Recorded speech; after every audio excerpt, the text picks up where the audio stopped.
Shalom, Israel. Welcome back to Wednesday night class. And shout out and shalom to everybody that came in person. Good to see everybody. And shout out and shalom to everybody online. First and foremost, shout out to Cabo down in Guatemala. And also Stream of Wisdom, brothers in Houston, our brothers in Norfolk, Virginia, and also Rochester, New York. Shout out and shalom to the brothers in California, brothers out there in Denver, and also Detroit, Florida. Albuquerque, New Mexico. Shout out and shalom to you brothers out there. And anybody else that watch online or in person, shout out and shalom to you as well. All right. The topic of the class today is controversial, but we'll dig into the meat and bones and potatoes of it. But the topic of the class, write this down, is called My Husband Lies to the Brothers. That's what this title of the class is called. My Husband Lies to the Brothers. Now, for those that have been married in the truth, or that know what it's like to be married in the truth, there's many things that you may see that you may agree with, the things that you may see or disagree with your spouses. But this is something that nobody really talks about. But we'll talk about it. I'm guilty of it. So it's not like I'm speaking from a hypocritical standpoint. So especially in marriage, you're going to get some truth and some dishonesty from everybody, from from one another. And so the objective, though, is to be sincere and to be honest with each other, and not keep things in the dark, and not say certain things and be one way at home and be another way in front of men. All right. But before we dive into all that, specifically, if you have a husband, obviously you're married. So let's get the first verse in 1 Corinthians chapter 7, verse 1. And then we're also going to read, Daria, if you can read this for me.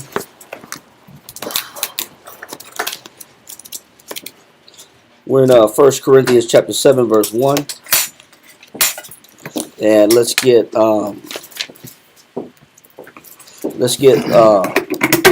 that. Come. 1 Corinthians chapter 7 and verse 1. Now concerning the things whereof ye wrote unto me, it is good for a man not to touch a woman. So obviously the church of Corinth was writing to Paul about what? Marriage. They were writing to Paul about marriage, and Paul gave his response. And what was Paul's response? It is good for a man not to touch a woman. All right, so first we're going to read what a marriage is according to Zondervan Bible Dictionary. Let's read this right here. What is a marriage according to Zondervan Bible Dictionary? Read that. Marriage is an intimate, personal union. It said a marriage is supposed to be intimate, and it's supposed to be a personal what? Union. Go ahead. To which a man and woman consent. So it's a marriage is between a man and a woman, and it's consent. They consent.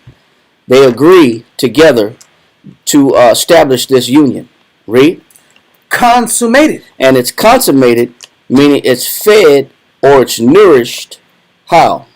And continuously nourished by sexual intercourse. So the ingredient that feeds a marriage is sexual intercourse. That's what feeds a marriage. Come. Read on. And permutual is and what? And perfected. I'm sorry. And perfected in a lifelong and it says and it takes how long for it to be perfected? Lifelong. So is a marriage perfected in a year? No. Is it perfected in 5 years? Is it perfected in 10 years? No. It says a marriage is perfected in what? A lifelong partnership. So it's the objective is to make it last till death do you part. Make it last for all your life. That's the objective. And it shows you already that it's not guaranteed to be successful from the beginning and from the jump. Then you're going to see some things that are not conducive to the relationship. That's unbecoming on both behalves in the relationship. You're going to see some things that are not desirable or that you wish not to see or not to know. You're going to see some things that you constitute maybe some difficulties or some realization that, man, I can't believe I married this person. There's going to be some things that may shock you. But read on. It is also a social institution regulated by the word of the Most High and by the laws and customs which a society develops to safeguard its own continuity. Right. So it's something done out in the open, and it's supposed to be put on display amongst the society. It's what builds societies and cultures. Relationships build communities. Right. Great definition, bro. Now let that go and get that back in 1 Corinthians chapter 7 verse 1. 1 Corinthians chapter 7, verse 1.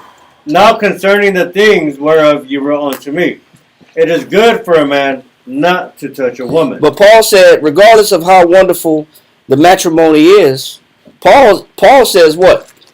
If you asking me, you ask his opinion, he said it's good to do what? Not to touch a woman. So is he promoting marriage? No. Not necessarily. No, he's not. It's Paul. They might not have asked the right person, but they did ask the right person. But he said, listen, if you want my opinion, I'll tell you my opinion. He said it is good that a man doesn't do what? Not to touch a woman. Leave a woman alone.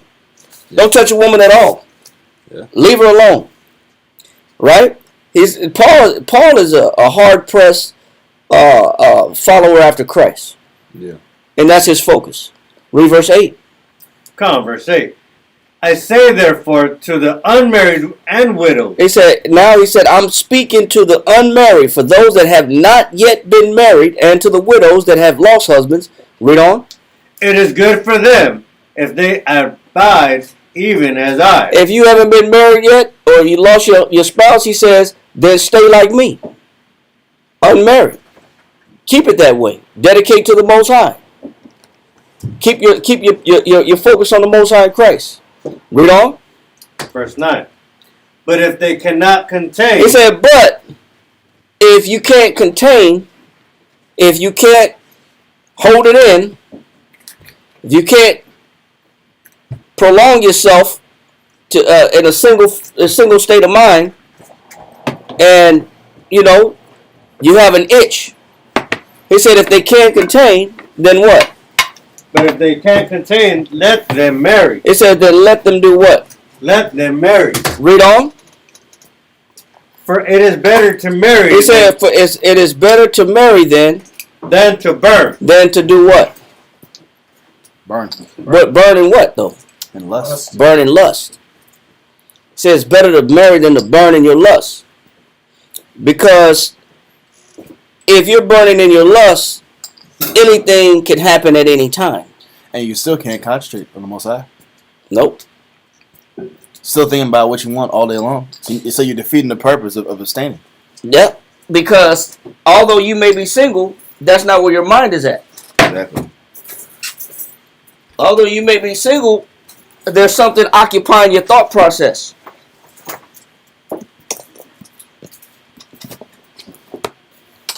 Give me read this right quick. This is the Matthew Henry. I want you to read this. Hold that where we at, dog. Matter of fact, dog, you can let that one go. Definition go? Yeah, you let that one go. And read this right here. Read on Matthew. Come, verse 10. 1 Corinthians chapter 7 and verse 10. And unto the unmarried I command, ye not I, but the Lord. Let not the wife depart from her husband. But and if, No. Let's jump back to verse. That was verse 9. Yeah, you want. Let's jump back to verse 2. Come, 1 Corinthians chapter 7 verse 2. He said it's better to marry than to burn. Read. Nevertheless, to avoid fornication. He says so that instead of burning in your lust, eventually you're going to commit what? Fornication. It says so. It says nevertheless to do what? Nevertheless, to avoid fornication. To avoid fornication, then do what? Let every man have his own wife. Then a man go get a wife. Read on. And let every woman have her own husband. Now Matthew Henry makes a statement about this. What does he say? This is Matthew Henry, chapter 7, verse 2. He informs them that marriage And the comforts and satisfaction. And the comforts of satisfaction, which is the pleasure that comes from being married. That consummation that's being nourished by continual sexual intercourse. Read on. And the comforts and satisfactions of that state are by divine wisdom prescribed. It said it's by divine wisdom. That's the Most High's prescription for what? For preventing fornication. So what did the Most High prescribe to prevent fornication? No. What is a relationship? Marriage. We're gonna get the definition right here. Good question. Great question. We're gonna get the definition of fornication right here. But what did he prescribe? A relationship. The Most High prescribed a relationship. Matthew Henry said that's the perfect prescription for what? For preventing fornication. You know? Mm-hmm. Porniers. Now the definition of fornication is what? Porniers. Porniers. What is pornier? Or pornii? Porn. That's where the word porn comes from. It comes from the translation of the word fornication. Pornier. Pornii. Which means what? Read on. Fornications. Go ahead. All sorts. It's a variety. Fornication or pornier is a variety of what? All sorts of lawless lust. It's a variety. It's not just one particular thing. Fornication, my Waller, is He's the king. He's not the king of fornication. No. We got the king. He's got the breakdown. He's got the best breakdown. He has the extensive breakdown. He has the extensive 1,000 verses. Yeah. On this topic. Yeah. So like that. I have to master this. So what's some of the definitions or classifications of fornication? All sorts of lawless lust. Off the top of your head, my Waller. Okay, homosexuality. What else? Adultery. What else? Whoremongering. What else? Lesbianism. What else? Bestiality. Incest. That's all. So- that's all connected. So he said. So is fornication one thing? No. No. The Jeopardy prize. Get the Jeopardy prize. So he's showing that what is fornication? It's a variety of lawless what? Lust. Lawless. Without law. I mean, not prescribed by the scriptures. Right. And he's showing you that the Most High didn't institute these things. These are all things that somebody that doesn't have a respect for the Most High will do. So this is fornication. So he said to avoid fornication, the best prescription is what? Marry. To marry. So is Paul against marriage? No. Initially, he had a specific point of view. If you ask me, remain single. But he understands lust. He understands pulls. He understands what rules people's minds and where people get weak. So his prescription is to marry. He said it's better to marry than to what? To burn. To burn. That was Paul saying that. So he has the perfect prescription of what it means to keep yourself in proper standings with the Father. Because that is your responsibility. Your responsibility is to manage your lust. That is your responsibility. That's not somebody else's responsibility. That's your responsibility. How do we know this? Go to 1 Thessalonians chapter 4 and read verse 3. Come.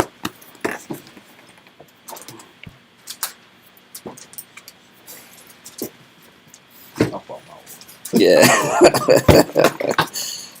Master. You got to get the master. 1 Thessalonians chapter 4 and verse 3 reads. Ready? Yep. Read that. Come. For this is the will of the Most High. It says, for this is the will of the Most High. What does the Most High want from each and every one of us? What is the will of the Most High? Read. Good question. Even your sanctification. It says that you stay sanctified, which means you stay pure. You learn how to keep yourself pure and free from defilement. That's the Most High's will. That everybody stays pure, undefiled. He said, this is the will of the Most High. That what? Even your sanctification. Go ahead. That ye should abstain from fornication. That he said that's the will of the Most High. You are responsible to sustain and manage your lust. That's not everybody else's job to manage your lust. You have to learn how to get on top of your feelings, your urges, your impulses. It just happened. Yeah, that get in your mind, that navigate you or get you under some type of spell of control, or that occupies your mental space. I was in a situation. Yeah, I was in a circumstance. It's your responsibility. And he said that's the will of the Most High, that you know how to do what? It says that ye should abstain from fornication. Go ahead. That every one of you It says that every one of you, each and every one of us, read on. should know They should know what? how to possess his vessel. Your vessel is your what? Your body. Your body. You got to know how to sustain and maintain your body. You got to stay on top of your body. That's your responsibility. Somebody can't make you do anything. That's your responsibility to sustain your lust. You have to manage your thirst, so to speak. Your itches, your impulses. It's not somebody else's. And so to help you manage your lust, the Most High is by way of Paul is saying it's better to marry than to what? Burn. Than to burn. It's better to be married then. So that you don't be consumed with this lust and this fornication or these ideas or these thoughts. But he said that every one of you should know what? Should know how to possess his vessel in sanctification. And sanctification, which is purity, which is cleanliness. What else? And honor. And what? And honor. And honor. That definition of honor means holiness or purity, which is a value by which the price is fixed. It says a value. Is a value by which the price is fixed. That means that you got to learn how to maintain your what? Price. Your value. There's value to you. But your value can be compromised by your lust. Your value can be traded off by your lust. He says, a value by which the price is fixed. Somebody else give me Proverbs chapter 29. And I want you to read verse 3 in the Bible. But also I'm going to grab a different translation for this, because it's even more simple. Proverbs chapter 29, verse 3. Hold on one second. God.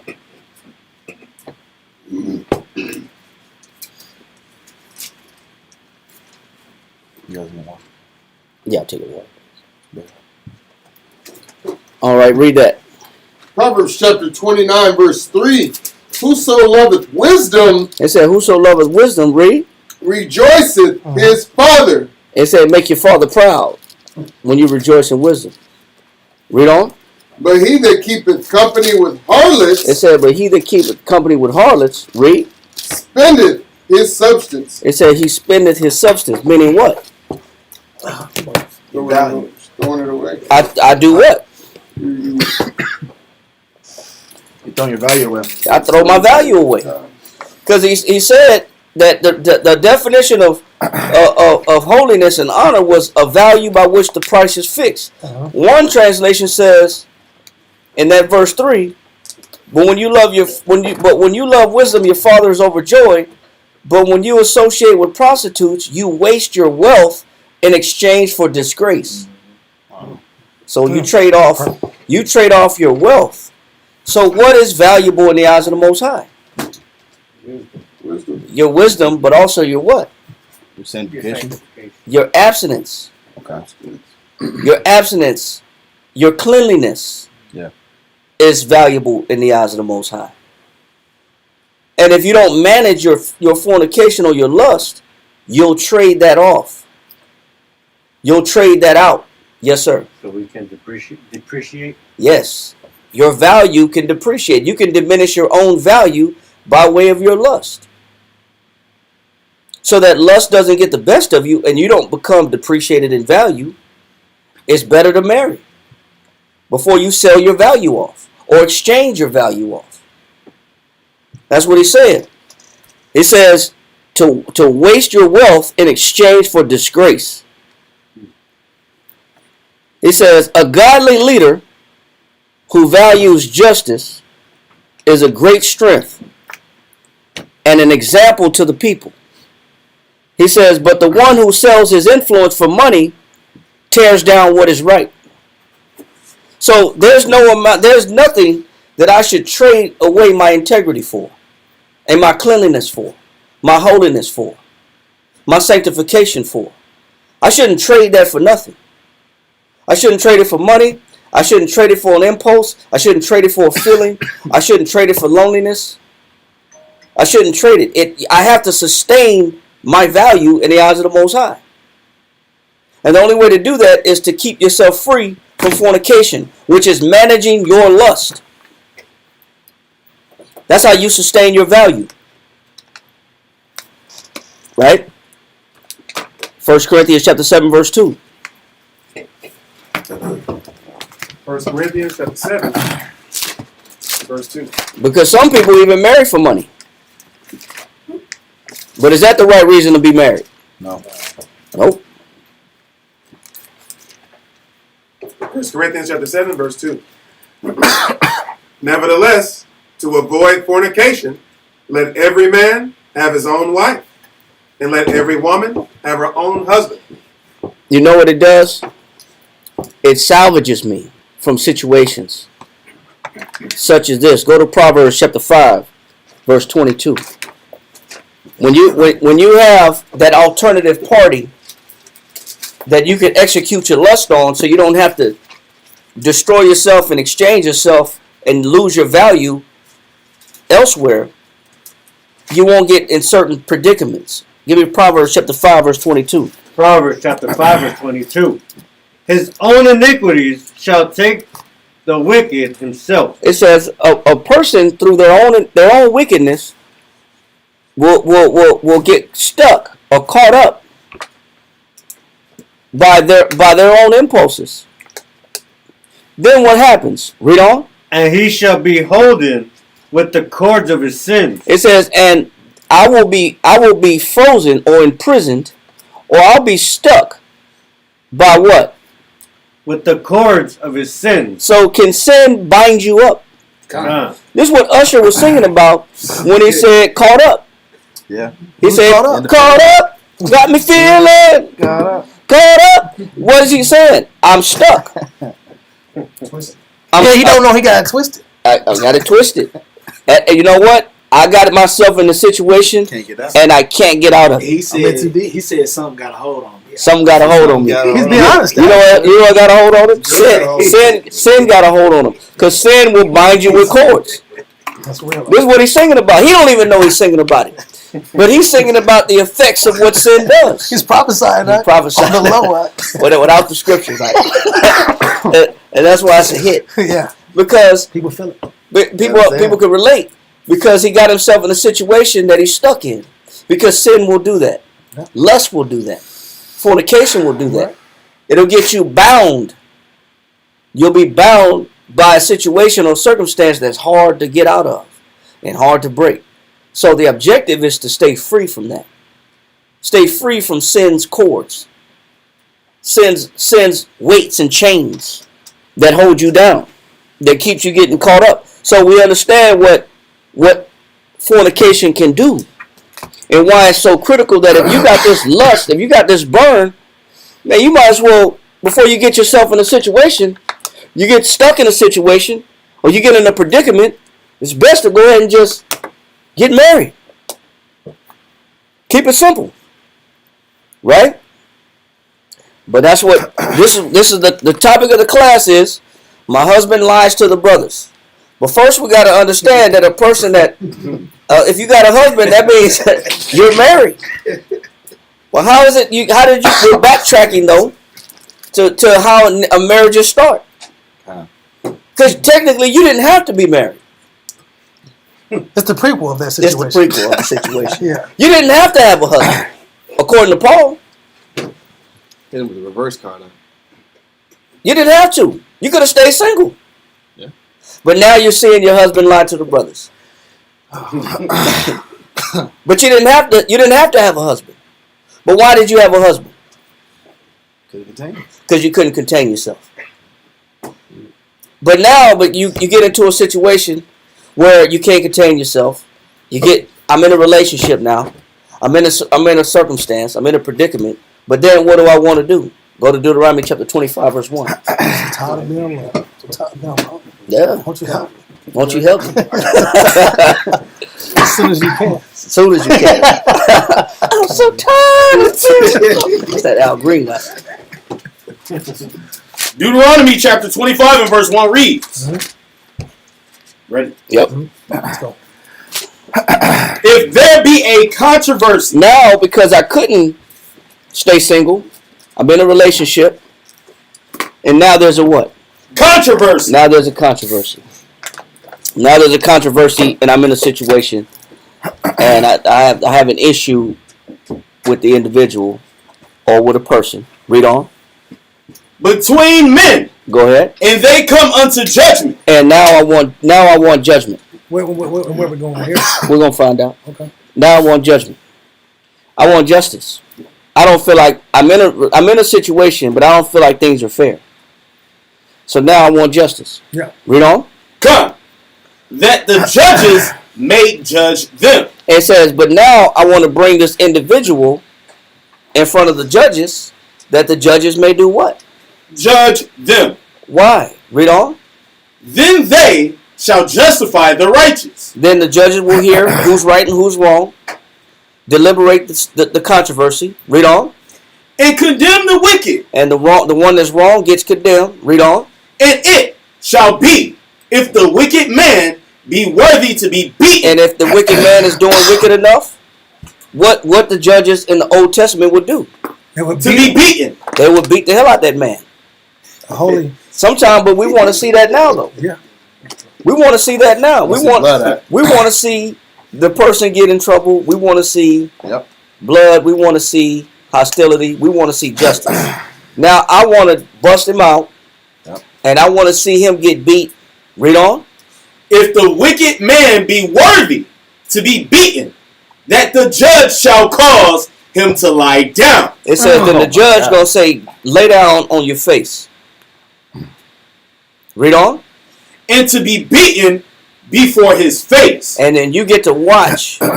You get to watch this person that you got a controversy with get beaten right before the judge's face and your face. This is old school. Wow. This is old school. But there's a part of us that still wants this. Some of us need this though. Time up. Yeah, some of us need this type of prescription. Go ahead and lay down and get the cane out and beat that brother down or beat that sister down. Sometimes this is still needed. That happened. That was what was going on in that Asian country, right? Singapore. Yeah, Singapore. Yeah, the little Edomite kid spray paint on the wall, and they caned him on Singapore television in front of everybody. And then the military father, his father was a military father, couldn't do nothing about it because you're in their country. It's their rules. It's their rules. You abide by their laws.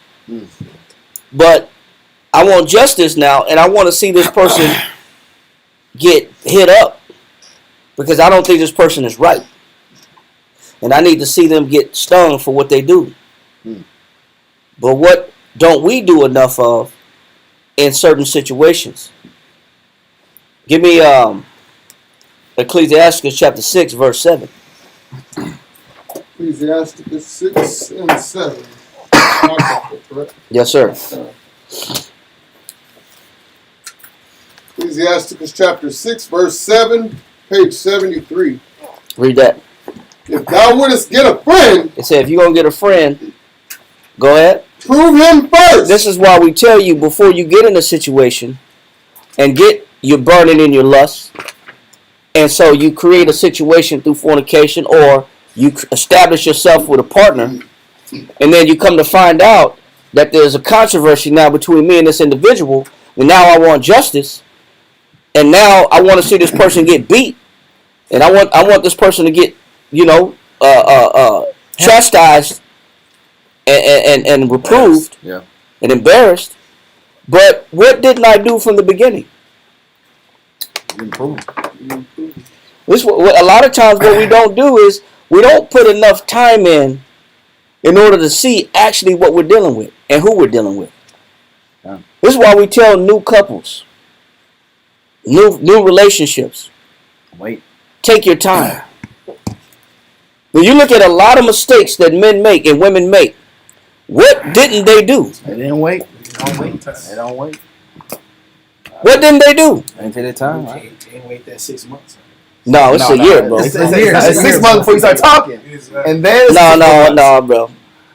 Yeah, no. No. They don't wait. When I came in, it was a year. It was a year. Don't even say nothing. Don't even say nothing. Well, we may have modified it a little bit, but it was a year, bro. Don't even say nothing to that sister for a year. Okay. Leave her alone. Let her grow. No. Leave her alone. Because all you're gonna do is interfere with development. But what can't we contain? Our lust. So because we can't contain our lust, we start initiating these things that are disasters waiting to happen because we never let the time, marinate long enough where I get to do what? Read? It says, if thou wouldest get a friend, prove him first. It says you got to put a friend what? Yeah, through the ring. Through the test. God. Not through the ringer. You, Here you go, brother. Scripture says, try a friend, test a friend, prove a friend. Put him through the ringer. yeah, you don't say put them through the ringer, bro. Like you're gonna make this person life hard. I'm gonna purposely make your life hard. Figuratively. That's some Essien love right there. Yeah. So he says, if thou was getting a friend, do what? Prove him first, and be not hasty to credit him. What causes you to credit somebody prematurely? Lust. Your lust. The fornication that's in you starts to say that this person is okay. The fornication in me says this is a good decision. The fornication in me says this has been enough time. They're cool. They're cool. They're cool. This person is cool. That's what it said. Yeah. Read this right here. Extracts from Philo about friends. A steadiness towards one's friend. It says you're supposed to have a what? A steadiness. You're not supposed to be compulsive and impulsive when it comes to picking friends or analyzing people. Because if you're led by your impulses, you're gonna tell yourself that this person is okay. You're gonna tell your impulses are gonna lead you and say this person is the right for me. This is my type. But he says when you're looking at people, specifically people that you say this is my friend, you put them in this category. This is a friend of mine. He said you're supposed to have a what?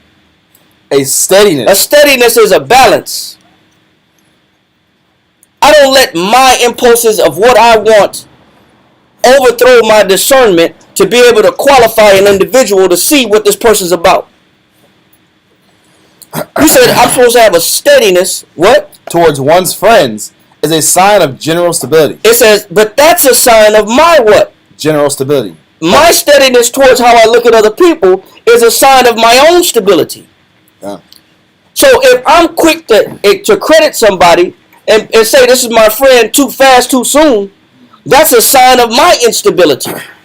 If I'm so quick to say this person's cool or this is my type, that's a sign of my instability. True. That's a sign that I'm not a good judge of character. Read on. A steadiness towards one's friends is a sign of general stability of disposition. Go ahead. On which account? But it shows you how my mind thinks. Read on. On which account? Go ahead. One ought not to form friendships. It says one ought not to form friendships. Read on. till one has carefully tested the characters. Until you've done what? Carefully tested the characters of those with whom he purposes to form it. It says you're supposed to be able to carefully test the character of the person that you're purposely trying to form a union with. I'm supposed to be examining character, not characteristics like height and weight and size and money and job, social status. We're too busy looking at the wrong things. We're supposed to be examining character. A lot of us don't know how to do that. And a lot of the times, what's wrong with it is I'm too impulsive to let my judgment of character take root. To see if this person is a person of good judgment or discernment or equity or piety or reverence or fairness or loyalty or commitment. Or if they are a liar. Because the title of the class is My Husband Lies to the Brothers. How come you didn't know he was a liar already? You think if he just now lying to the brothers, he just started that? Out of nowhere. He just started being a liar? No. It's a new No. thing. No. He was already a liar. But how come you can see it now, but you couldn't see it then? Get the blinders on them. The lust blinders on. The lust blinders. Yeah. I hope it wasn't alcohol related. It's really bad. Yeah. You really got them blinders and them goggles on, Yep. looking at things the wrong way. If it's alcohol involved, it's really speaking for you. You're not looking at no character and it's alcohol related. Nope. This person's cute. What the hell is wrong with you? This person's cute. Cute. This person's charming. Charming, cute.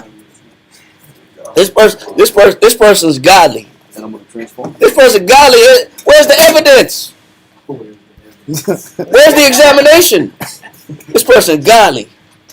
It says you're supposed to do what? Read that one more time. From top. No, just that part.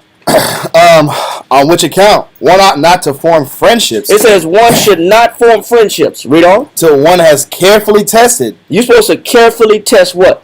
the characters of those with whom he purposes to form it. You got to look at the inside virtue of a person before you designate a relationship, before you establish a union or even a friendship.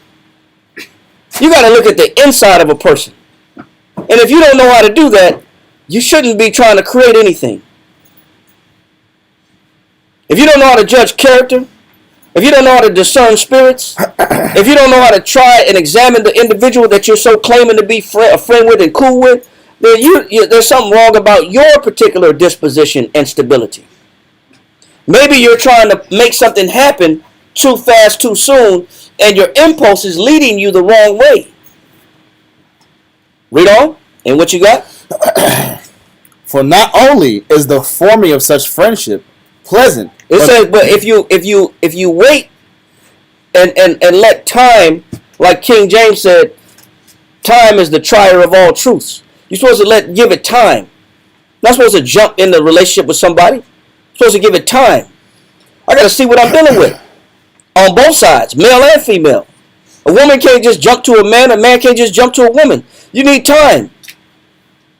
You think they're lying now that they just started lying? They've been lying. But you just didn't see it. Yeah. How come you didn't see it? Because you didn't know how to judge character. Right. And nobody said slow down. And if somebody did say slow down, you weren't listening. listen. If somebody said, hey, take your time, you're moving too fast, you didn't listen. So if you let the time marinate and establish a bond, he said it's a pleasant thing to create friendships. Read on. But so also is the feeling that one has not to bear by one. It said, but also you can eliminate the feeling. A lot of times people rush relationships, and this is what Follow is going to say.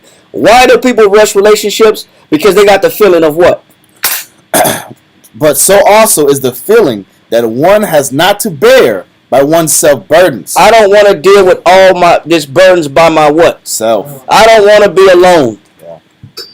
And I don't want to have to bear all the responsibilities of taking care of everything by myself. That is also a motivator of why people jump the gun and jump into something, because they don't want to, they're tired of trying to be alone doing everything by themselves. They want some help.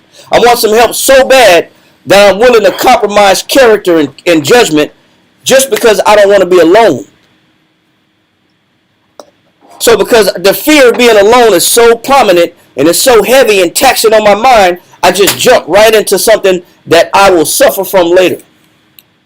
Simply because I got a lot of burdens on my shoulder and I'm doing it all by myself and the burdens are getting the best of me. So I introduce and I entertain friends prematurely.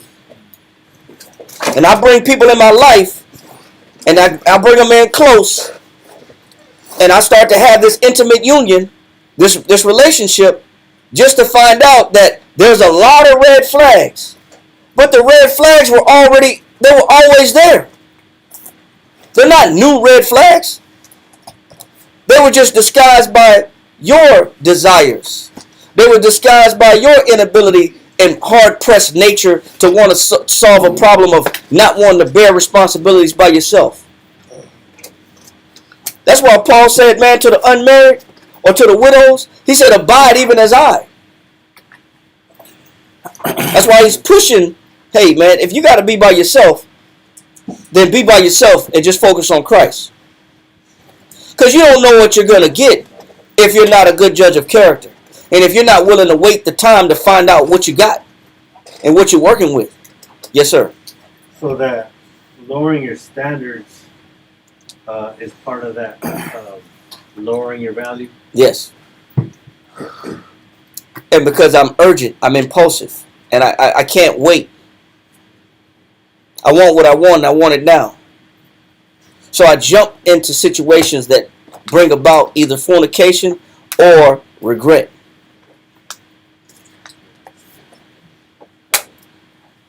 Read on. It says, but so also is the feeling that one has not to bear by oneself burdens which oppress the soul. And it said, because man, being alone and having to do everything by myself, it oppresses the soul. It sucks, having to do everything by yourself. But it's better that way, to do everything by yourself and keep yourself at a distance and give it time to judge character than to just jump into something. Read on. And not to depart from the association. For he who is the cause of differences in friendship is not known. It says, because you don't really know the person. He said, that's why he said, you better judge character first, because people don't reveal themselves off the jump. People, you don't see the real person for a long time. Wow. It takes a while to really see the person. It's going to take years.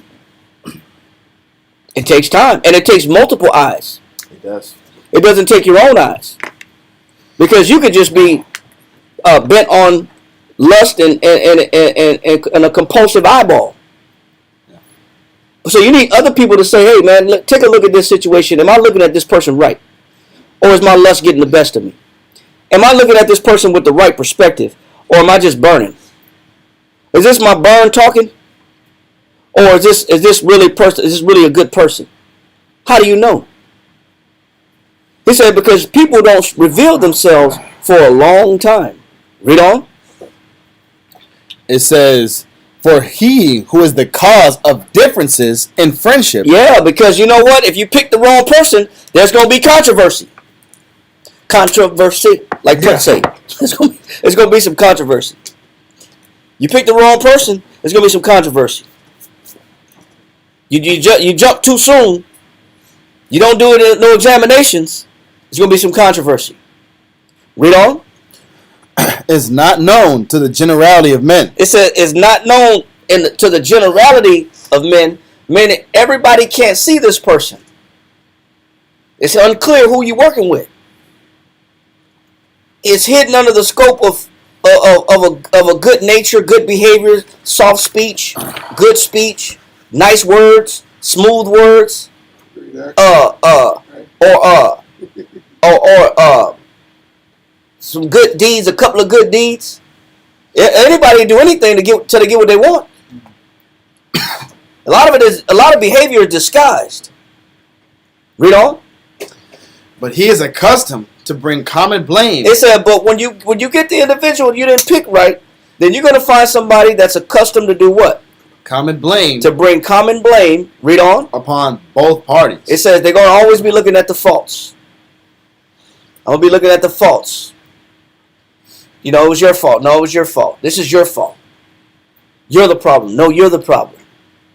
But if you don't take time to get the right individual and assess them correctly, what's going to happen? Read on. And very commonly, it says that very commonly what happens on the innocent party. It says a lot of times, even when it's not even your fault, what's going to happen?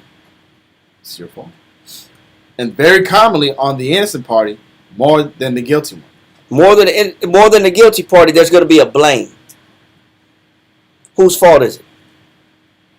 It was even though I didn't do anything wrong, but I gotta suffer damage and reproach because I chose wrong, because I didn't judge character quick enough. I didn't care about judging character. It wasn't important enough for me, so I ended up getting the blame for the whole situation melting down, or for the relationship being a disaster. And it wasn't even really my fault, but it was your fault. How was it my fault? Because I chose wrong. Because you got to be careful when you're choosing somebody to be in a relationship with. You got to be very scrutinous. Now go back to where you was at in Ecclesiastes 6 and 7. Next brother read Ecclesiastes 19 and 4. Ecclesiastes 6 and 7 again. If thou wouldest get a friend, prove him first. Go ahead. And be not hasty to credit him. And be not what? Be not hasty to credit him. Next brother, next verse. Ecclesiastes chapter 19, verse 4. And we're going to come back to where you at, Ahmad, in a minute. Read. He that is hasty to give credit. He said, he that is quick to give credit, either something's wrong with your disposition, you're not a good judge of character, or you're being led by fornication and lust. He that is hasty to do what? He that is hasty. Do we understand what he means by he that is hasty? Hasty means quick. Somebody that's quick to jump into something before they analyze what they're jumping into. We're talking about relationships and friendships. So he that is hasty to do what? He that is hasty to give credit is light-minded. Is what? Is light-minded. It's a person that's quick to give somebody credit without analyzation, without examination, without looking at character. He says this is a sign of what type of person? He that is hasty to give credit is light-minded. It said this person is light-minded. Light-minded. What you got? I was just asking. Okay. That's a question. Light-minded means not serious. Not serious. Not serious. Wow. It says light-minded, having or showing a lack of serious purpose. Wow. Light-minded, having or showing a lack of serious purpose. You're not serious about what you're doing. If you're quick to just jump into a bond and relationship with somebody, you're not really serious about what you're doing in life and doing with your life. You're not taking your life serious. You already have devalued yourself. Because you'd rather just through urgency or fear of being alone or not wanting to bear burdens by yourself, just tolerate any damn thing. He said it's not serious. So does the Most High want us to unite in relationships with individuals that are not serious? Not serious about us. They're not serious about our well-being, spiritual well-being. Give me Ecclesiastes, hold this, give me Ecclesiastes chapter 7, verse 26. Another one, there's some words that match that same term, light-minded. In the modern is foolish, idiotic, impractical, senseless. Yeah. But what does the Bible say about that? Read. said 7 and 26. 7:26. Ecclesiasticus chapter 7 and verse 26. Hast thou a wife after thy mind? If you entertain a relationship and somebody takes the time to learn how to think like you, to understand you, and they take your concerns serious, they take the things that are sensitive to you serious, and they have an idea to unify their minds with your mind. He said, "Do what? God.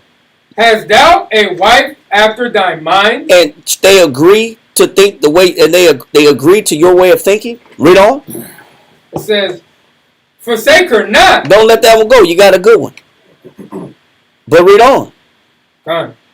"But give not thyself." The Bible says, "Do not give yourself to what?" It says, "over a light woman." It says, "To a light woman." Two. To a light woman. Yeah, use your finger, bro. So it says, "Give not thyself over to a light woman," meaning a woman that's not serious. Too many times we jump into relationships with people that's not serious about us. They're not serious about being committed. They don't know what commitment is. They're not serious about dedication. They're not serious about loyalty. They're not serious about devotion. Wow. They're not serious about love. They're not serious about intimacy. They're not serious about honesty. They're not serious about sincerity. They're not serious about truth. But that's what happens when you're jumping into somebody, with somebody that has a light, that's light in the mind. It's true, bro. Now you got regrets, and you're like, damn, what did I get myself into? The Bible's telling us you got to let this examination process take root. Otherwise, if you're premature in your lust, you're in trouble. You're gonna make some bad connections. Well, who's gonna be to blame? You. Yeah, because the question is, could I have stayed single? No. Like Paul said, could I have waited? No. I could have. Go back, we're in Ecclesiastes chapter 6. Pick up on verse 9. 6 and you want 9. Yes, sir. Ecclesiastes 6, chapter 6, verse 9. And there is a friend who, being turned to enmity and strife, will discover thy reproach. And he said, so there's somebody that you let in close, and you're gonna find out you let the wrong person in too close, and then they're gonna blow you up and embarrass you, and the whole thing's gonna be an embarrassment because you were premature and letting somebody in without vetting this person and verifying this individual first.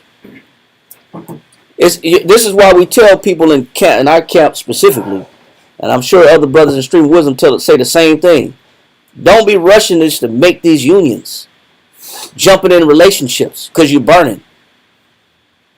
You gotta analyze first. You gotta get to know first. You gotta see what you got. You gotta look at the character of a person.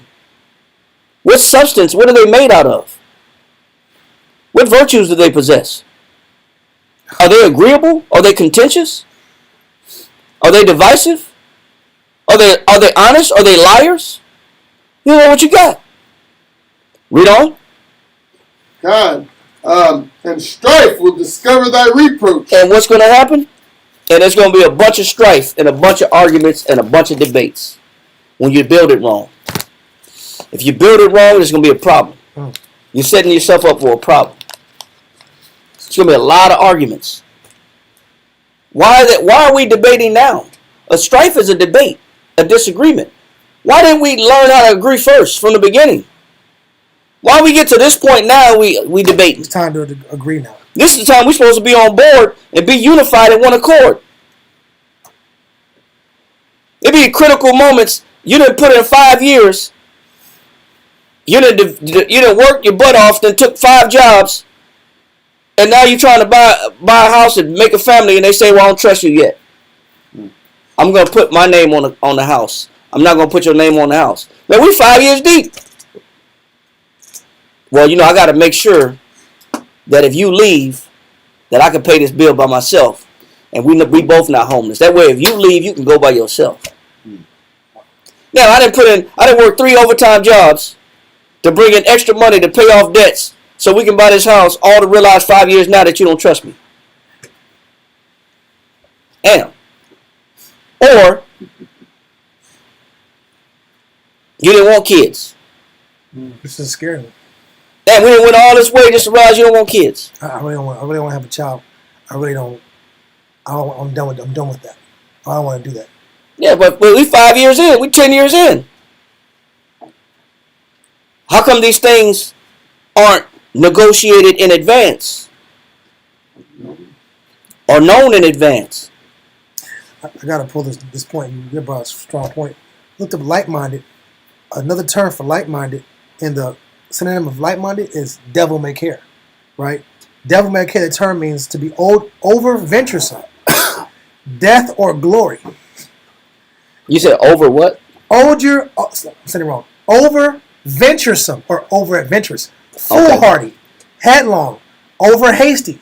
That sounds like pride or arrogance. It says cheerful and reckless. It says swaggering. It's a person that is they're playing with fire, but they're enjoying it.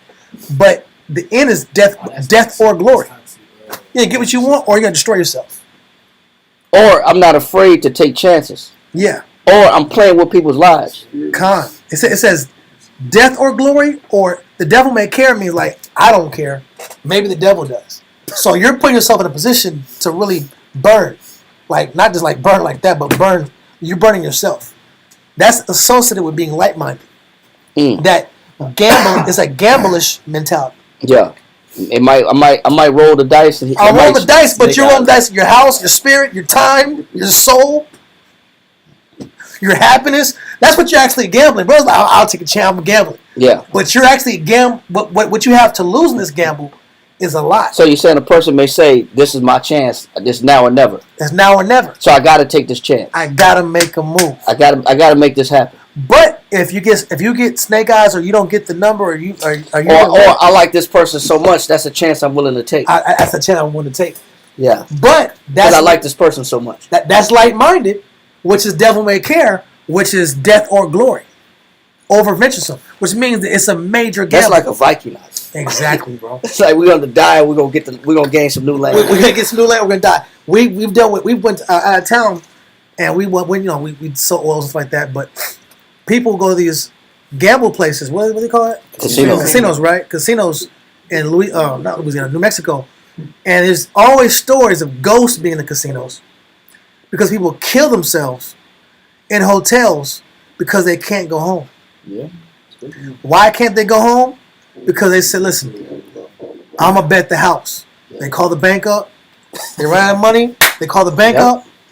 And they get their house. They get their house and they gamble their house on red or black. And if it's a no, that's it. They can't accept going back to nothing. Then they got to call their wife and say, just so you know, we're homeless.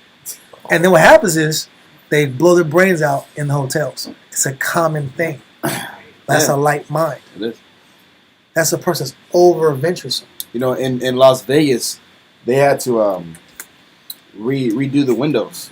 There were so many people jumping out windows in those big casinos, like in the Wynn and stuff like that. Those big time casinos. I stayed at the Wynn at the Vegas. Yeah, the Wynn is dope. But you look at those windows; they're super thick glass. And why it's so thick? Because you can't get through it. This is bulletproof. You can't even shoot through that glass, from what I was told. But you know, but also in the casinos they got a bunch of hotline numbers. Yes. If you have a gambling addiction, call this number. Yes, They're not going to tell you stop gambling. They just say if you have a gambling addiction, call this number. They got a bunch of signs that say if you got a gambling addiction, call this number. They're not going to tell you stop gambling. They just they want that money. Yeah. So they can care less about what happens to you. But we play games like that with relationships. We roll the dice with people with no vetting process, with no verification process, no examination, no qualification. I don't put this person through no type of interview. I don't do nothing. I don't qualify this individual. I don't look at their background. I don't look at where they come from. I don't ask enough questions. Yeah. I don't get another point of view and alternative perspectives on this person. This person's cool. This person's cool. They made me laugh. They got jokes. That's about it. About deep as it get. That's my type.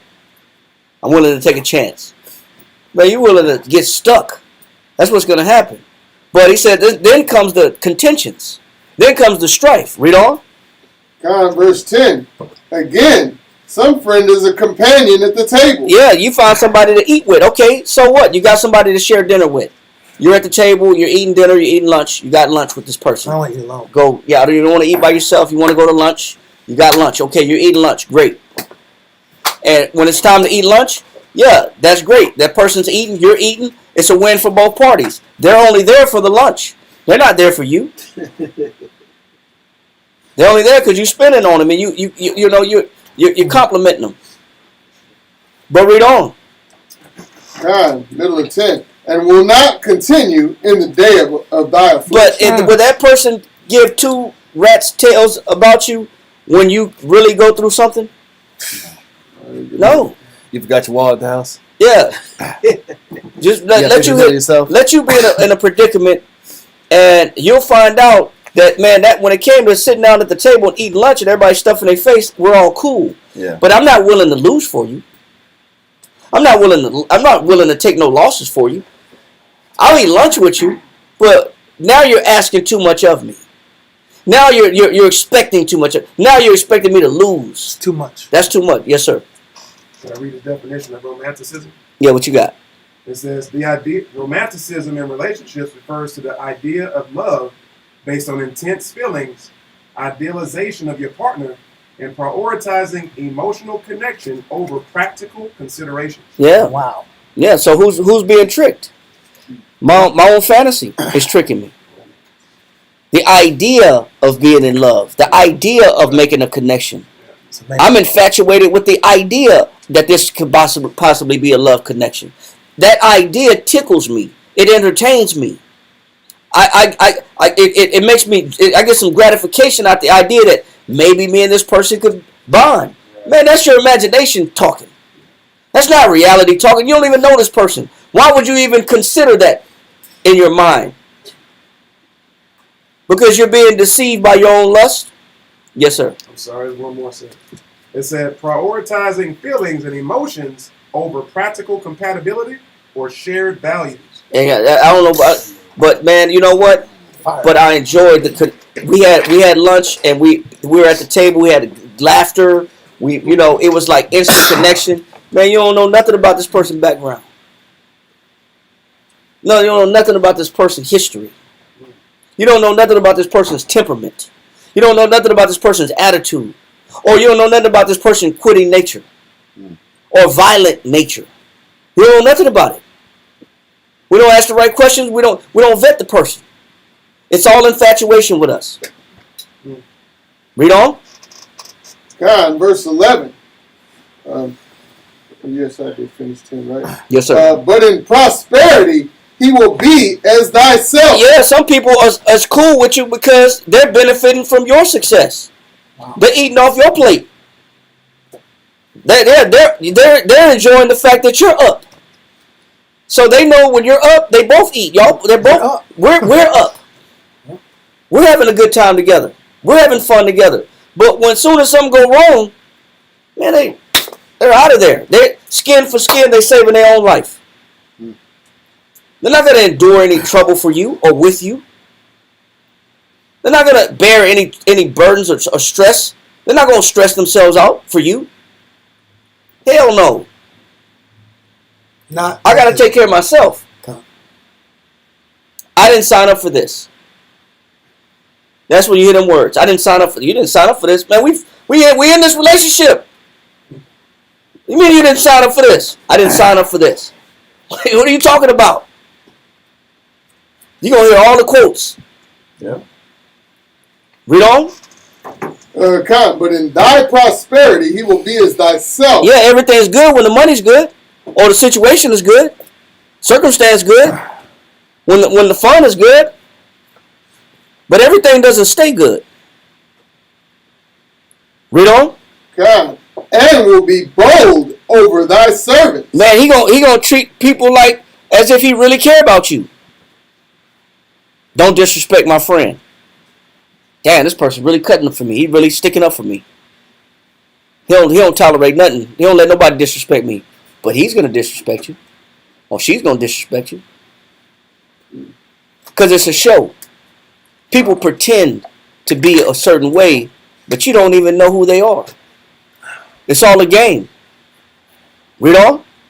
God, verse 12. If thou be brought low. And when you hit hard times, there will be a time when the fun stops, and the laughter stops, and the joke stops, and the lunch stops, and the money stops, and the going out stops.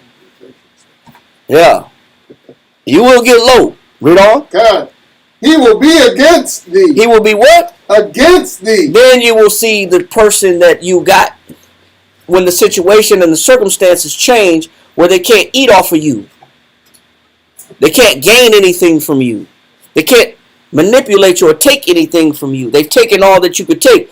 Mike Tyson said it himself, who was at one time a $300 million fighter, said, man, I'm at peace because I have nobody trying to take money from me.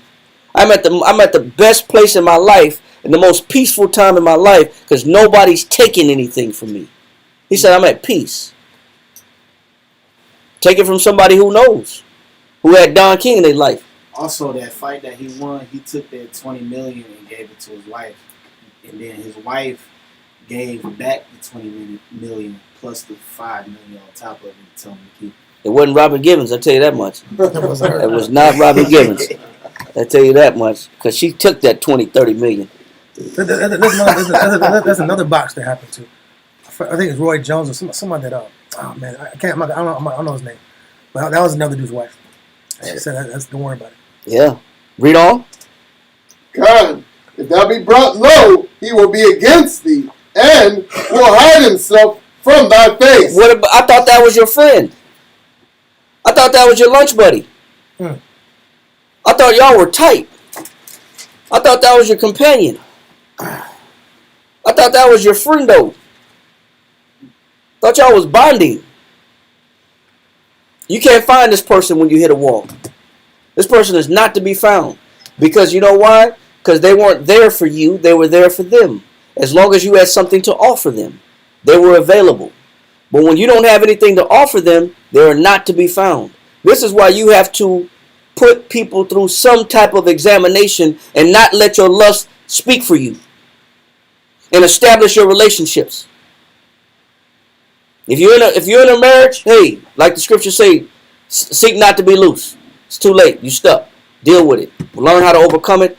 Counsel and navigate through it. But for those that are new and don't have no relationship, then really take this in consideration and don't just jump into something because of impulse or an idealized fantasy that I want this fantasy to come true and I'm trying to reenact this fantasy that I've had since I was a child. I've always wanted to be treated like a queen or a princess, and I always wanted a king. It's fantasy.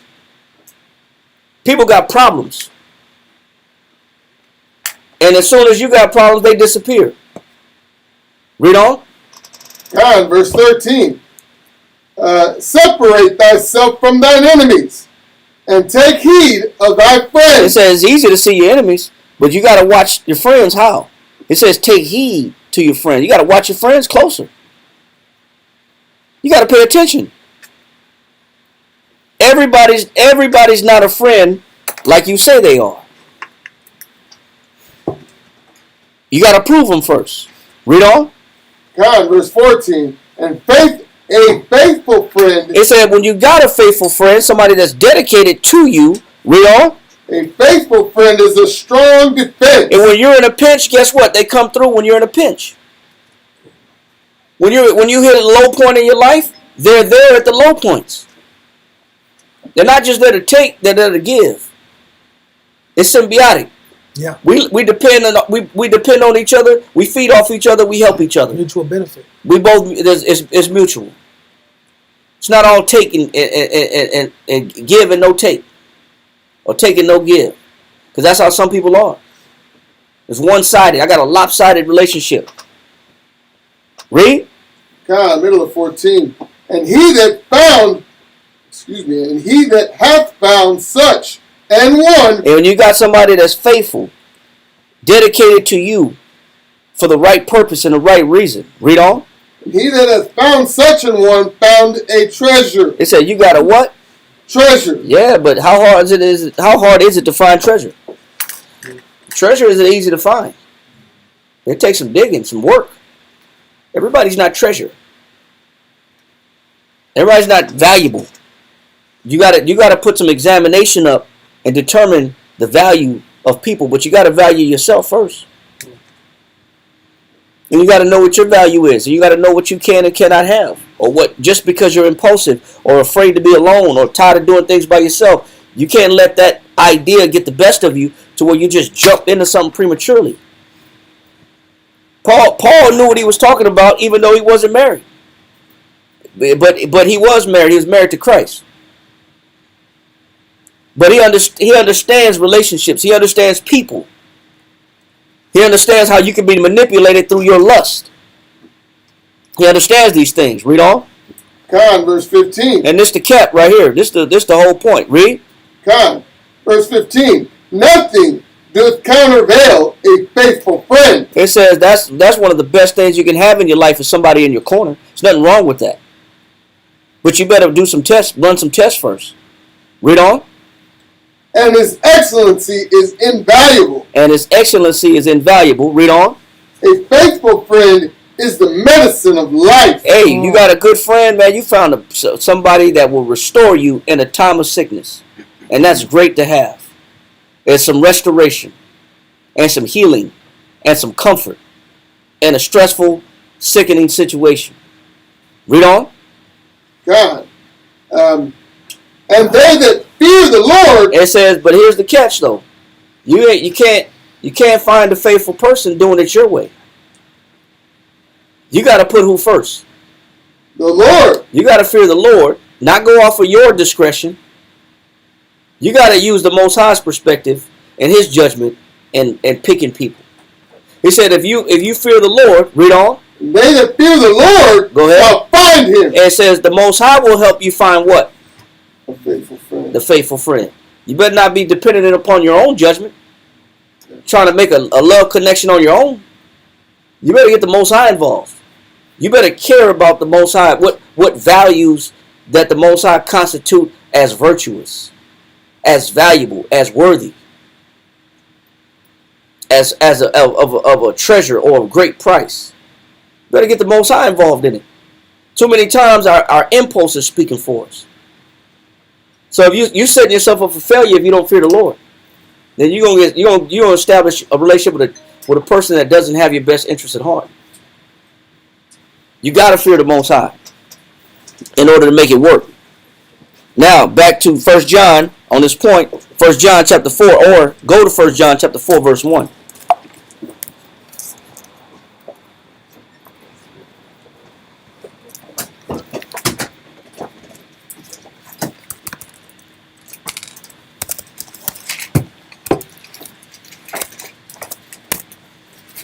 First John chapter 4 and verse 1. Beloved, believe not every spirit. It says you're not supposed to do what? Believe not every spirit. Just because this person smiled or was happy or joked or laughed or they bought you something to drink or they was courteous, please and thank you. They had courtesy. It says, do you supposed to believe them? No. No. It said, beloved, do what?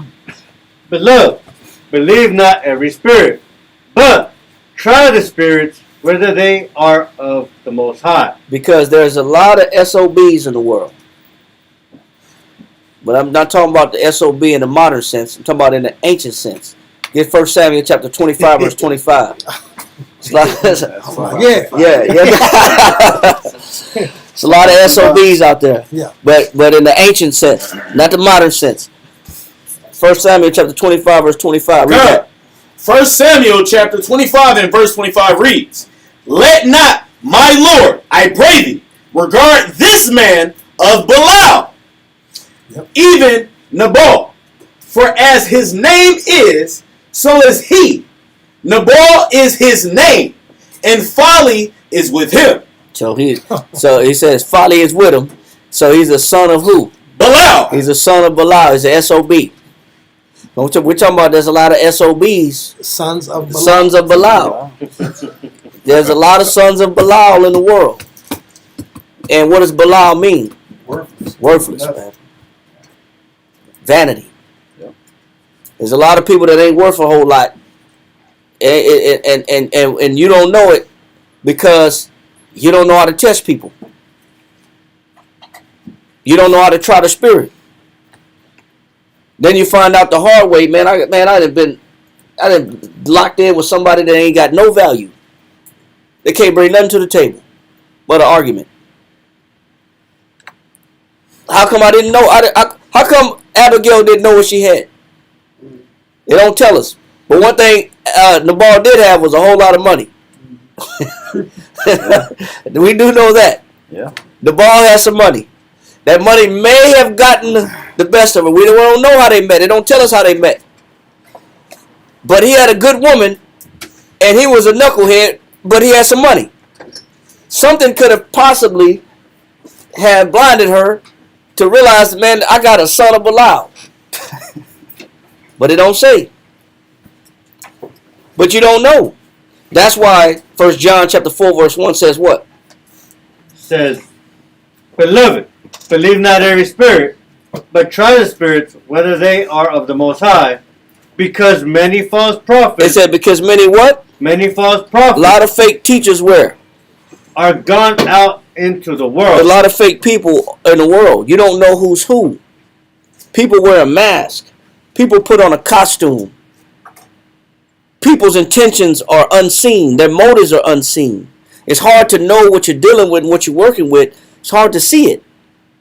This is why the best thing to do is to fear the Lord, get the Most High's perspective, understand what character looks like, examine this individual, get advice from external parties before you form an idea that this is a friend. There's a lot involved in picking a partner. There's a lot involved in establishing a mate. You don't just jump in because you just jump in off faith, or like you're just a daredevil like Dawiyah brought out. Deuteronomy chapter 24 verse 1.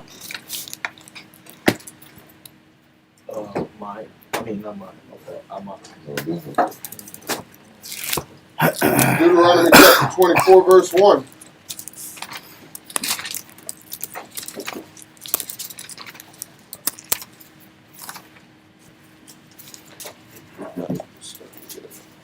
When a man hath taken a wife and married her, Go ahead. and it come to pass that she find no favor in his eyes, Uh-oh. What happened? When she find no favor in his eyes, What happened?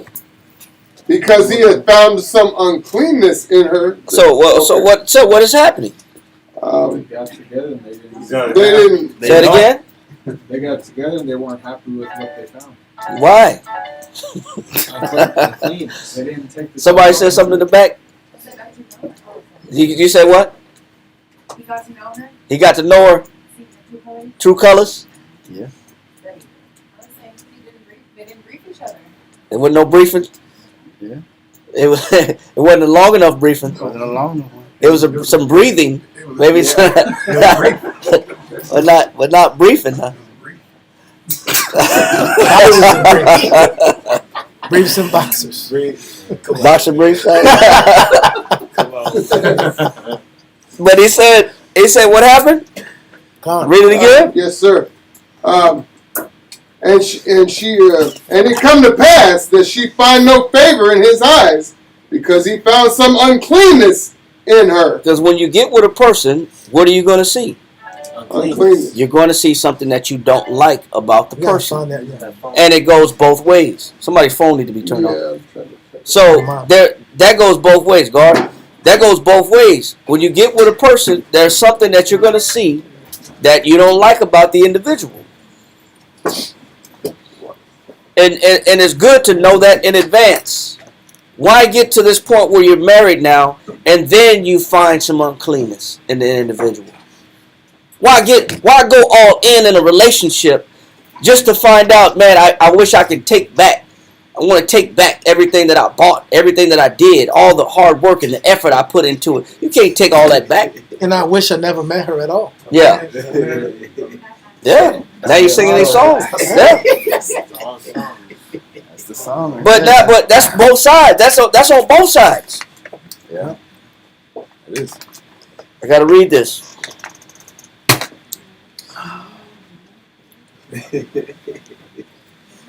(2024) divorce rate.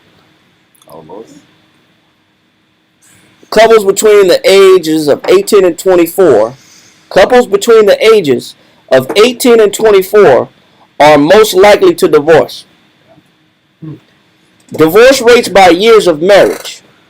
20% of divorces occur within the first 5 years of marriage, 32% within the first 10 years of marriage, and 48% within 10 years of those married before age 18.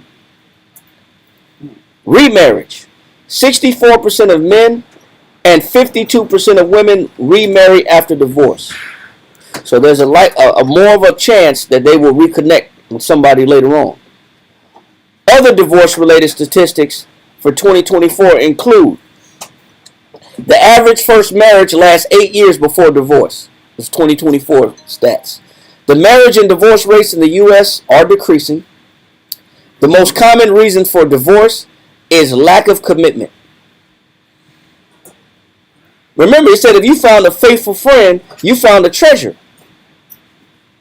What don't people have nowadays? No commitment. There's no commitment. People don't know what commitment is. They don't know what it means to rough it out with somebody. Times. People don't know what it means to, lose a little bit for somebody. And not be shaken when we hit hard times or we go through a bump in the road. People want to quit immediately as soon as things get rough. They have no stamina. No long-term stamina mentally. No durability. No temperance. They lack all these things. Soon as I don't even want to be together. I don't like how this is going. Well, this is like year 6. You don't like how this is going. We like, you say 6 days? This is year 6. For you to say, I don't like how this is going. I got one for you. It says, it's not a new one, but the 2012 study found that 53% of marriages worldwide were arranged, and the global divorce rate for an arranged marriage was 6.3%. So an arranged marriage, without your control, with people overseeing the marriage, the divorce rate was only what? 6.3%. 6.3%. When in America, the stats in America. Yeah. Land free. The stats in America. Let me just read it. Let me just read it here. Let me get it. It says, hold on. Let me finish reading this first. Where was I at? It says, other reasons for divorce include arguing too much, infidelity, married too young, unrealistic expectations, lack of equality in the relationship. So it's one-sided. Lack of preparation for marriage. No counsel, no advice. Nobody provided insight on what it means to be married. Just jumped right into it. No vision. No preparation. I got married at 20. Lasted 1 year. Yeah. Yeah. No preparation, no real talks, no guidance. No guidance. It was just, No counseling. No. Lack of preparation for marriage. The last one, domestic violence or abuse. And we know how that is. And we've seen that enough. All these are motivations behind divorce. And then they say the first marriage, 40% only lasts, 40% fail, 60% fail on the second marriage, and 73% fail on the third marriage. Yeah, it gets worse as the as you get. So as you people remarry. don't learn from experience. No, they say third time's a charm. It's not. You know what I'm saying? Third time is not the charm. Yeah. And this This is is when men like to say, looks like I found my next ex-wife. Yeah. It's that bad. Wow. All my That's exes what live in Texas. Like I'm George Strait. Yeah. But what is he? What is he saying? That it doesn't. If you don't change something about your vetting process and your discretion and your impulses and your lust and your fornication, if you don't know how to stay on top of your fornication, you will be a statistic. I moved out the house at 18, got married myself. I was back living on the couch at 21. And it was back at 21. Because I couldn't even go back in my old room because my little brothers, They took your room. they took my room. So I had to hit the couch for about 6 to 8 months. Couch surfing. You know? And they're like, you just like, man, you're like, you used to having your own spot, your own space, your own bathroom, your own garage, your own couch, your own TV, your own everything. Now you come back and you just you don't even want to be there long enough. Yeah. You just want to wake up, take a shower, and leave, go to work. Because you're not comfortable. Because it's not your house anymore. Yeah. And it's not yours because you're back home. Because it was premature. You know, didn't even tell my mother that I was married until she was pregnant. How about that? Hey, this was my exact speech. Hey, just want to let you know, you're finna have another grandbaby. That was my exact introduction to. First of all, my mother never met her. Never met her once. Didn't even tell her I was in a relationship till the baby was on the way. Just wanted to let you know this. It'd have been great to know this in advance.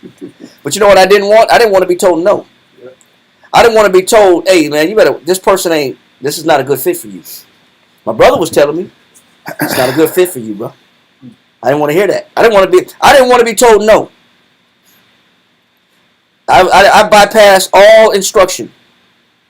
Hey, it's not a good fit. It's not a good person. Y'all not gonna. I already see. This ain't your type, man. Man, you just hating because you divorced. That's what I told him. You just hating on me because you're divorced. You're just a hater because you just got divorced. Okay. Then his famous laugh. Ha ha ha ha ha ha. You stubborn. You hard headed. You gonna learn the hard way. Okay. Yeah, and I did too. I had to learn the hard way because I wasn't gonna listen no other way. Because I didn't want to be told no. I didn't want to be told that I was using piss poor judgment to pick a person. And I didn't use no real discretion. But I became a stat like we're reading because I didn't use the scriptures. I didn't use discernment. I didn't fear the Lord. I thought I was doing what a man's supposed to do. You have a baby, you be responsible. You go to work, you pay bills. You just go to work, pay bills, you become Al Bundy. I'm going to be a man. Yeah. And you got Peggy, was his wife Peggy? Peggy, yeah. Tell high school football stories with your hand in your pants. Watching TV. Reminiscing on the glory days. Yep. When you were somebody besides yourself. But you listen, you can learn the hard way or the easy way. It's up to you. But he said, read it again, Deuteronomy 24:1. Deuteronomy chapter 24, verse 1. When a man hath taken a wife. It said, when a man take a wife, read on. And married her. Yeah, but you're supposed to do all the examination up front. You're supposed to be doing the testing process, the vetting process, the examining process, the judging the character process, getting familiar with this individual process, getting to understand this person in advance. Read on. And it come to pass that she find no favor in his eyes. And there is going to come a time when there's something about the other person you're not going to like. So do you bail out because you're not committed, because you saw a red flag, or that red flag was already there? It was already there. It's not new. Read on. Because he has found some uncleanness in her, then let him write her a bill of divorce and give it in her hand and send her out of his house. So now, give me verse 9. Verse 9. Remember what the Lord thy power did. Hold on. Hold that. Go to 1 Corinthians chapter 7, verse 28. Because I don't want to bash the idea of relationship, because I know we read these poor American statistics that are damaging to the hope of ever being with somebody. And it makes it look like the opportunity is hopeless. But it's just the Most High just wants you to be careful. And this is why in our camp we don't just be having people just hooking up. That's a disaster waiting to happen. Read that. 1 Corinthians chapter 7, verse 28. Yep. But, and if thou marry, He said, but, and if, but it's up to you. You can, or you don't have to. It's up to you. But if you do, read on. but, and if thou marry, Read on. thou hast not sinned. It's not wrong to be married. We don't make it sound like because these stats are horrible that it's a bad thing. Marriage is not a bad thing. But you gotta introduce yourself to marriage the right way by learning how to judge character, be a judge of character, a good judge of character. It says it's not a sin. It's not it's not a bad thing. Read on.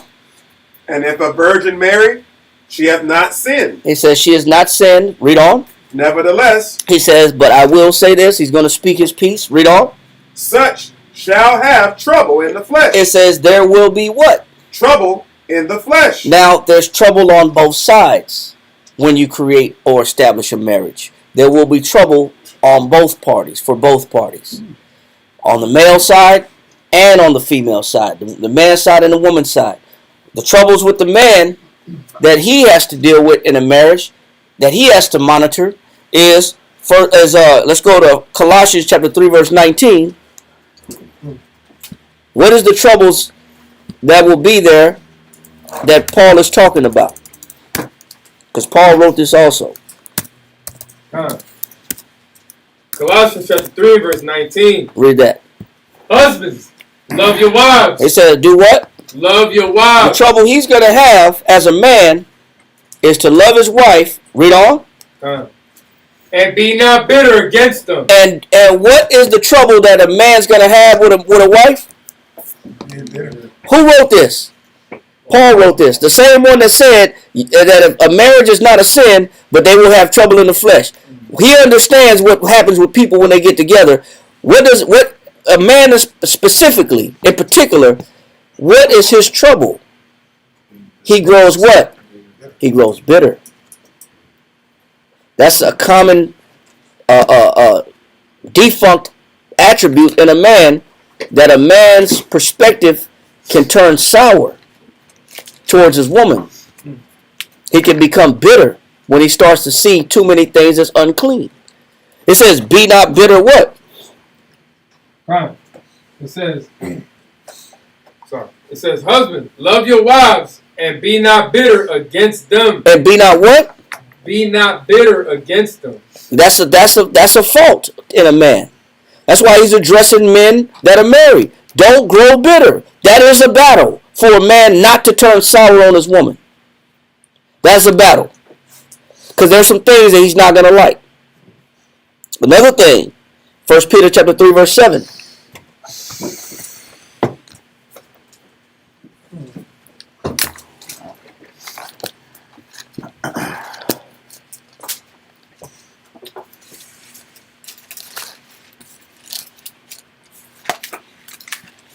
First Peter chapter 3 and verse 7.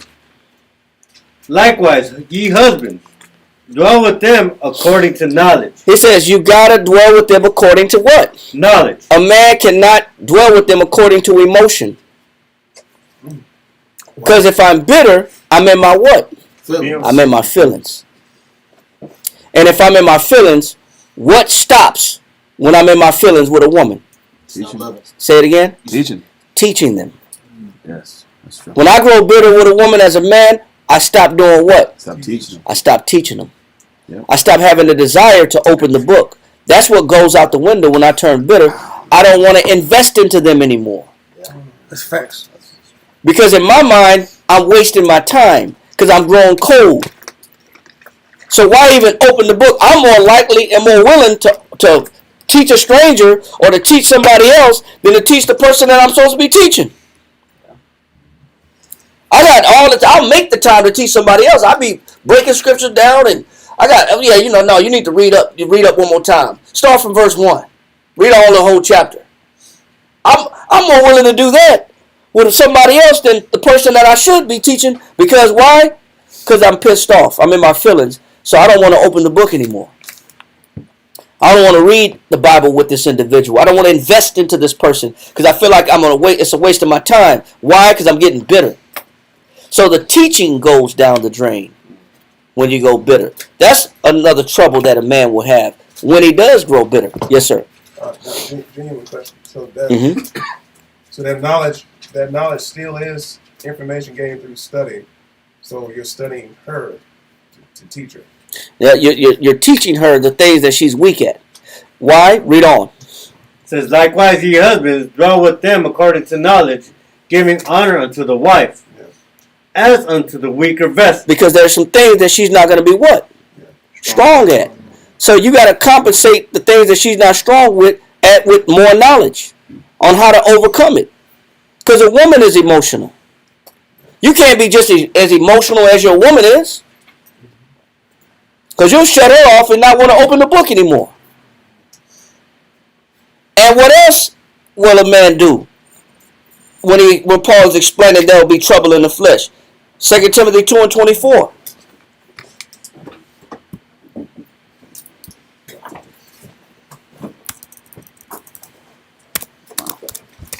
Come. 2 Timothy chapter 2 and verse 4 reads. 24. 24 reads. And the servant of the Lord must not strive. What happens when you turn bitter? And the servant of the Lord must not strive. You're going to start what? Argue. You're going to start arguing. A man got to stop. A man will be quick to argue when he turns bitter. Yeah. He don't want to open the book, and his next thing you're going to start doing is yelling. And it's going to be a bunch of arguing. When the book closes, it's all emotion and all feelings. And it's all debate. It's going to explain. Read on. Come. And the servant of the Lord must not strive, but be gentle. And when a man is bitter, what goes out of the window? Gentleness. Gentleness goes out of the window. You know what gentleness means? Kindness. He don't want to be kind anymore. He loses his desire to be kind to somebody he's bitter at, that he won't even teach anymore. What else? But be gentle unto all men, apt to teach. And he has the aptitude or desire to what? Teach. But what happens when a man is bitter? Not teach. He don't want to do what? You don't want to teach. He don't want to teach anymore. Because what's the problem? Read on. Patient. Because he lost what? Patient. So when a man is bitter, he don't want to open the book. He doesn't want to teach her anymore. And he's losing what? Patience. And he's arguing because he's lost patience with this individual. These are the downsides on the man's side. Troubles. The troubles that Paul's explaining in a marriage. If a man grows bitter in a marriage. These are some of the troubles. And if you're in a marriage or been in a marriage, you can relate. Especially one where the book is hardly ever opened. And all it is a bunch of mudslinging. The patience is gone. Ecclesiastes 16:13. Why is the patience gone? Ecclesiastes chapter 16 verse 13. God, Ecclesiasticus 16 and 13, page 79.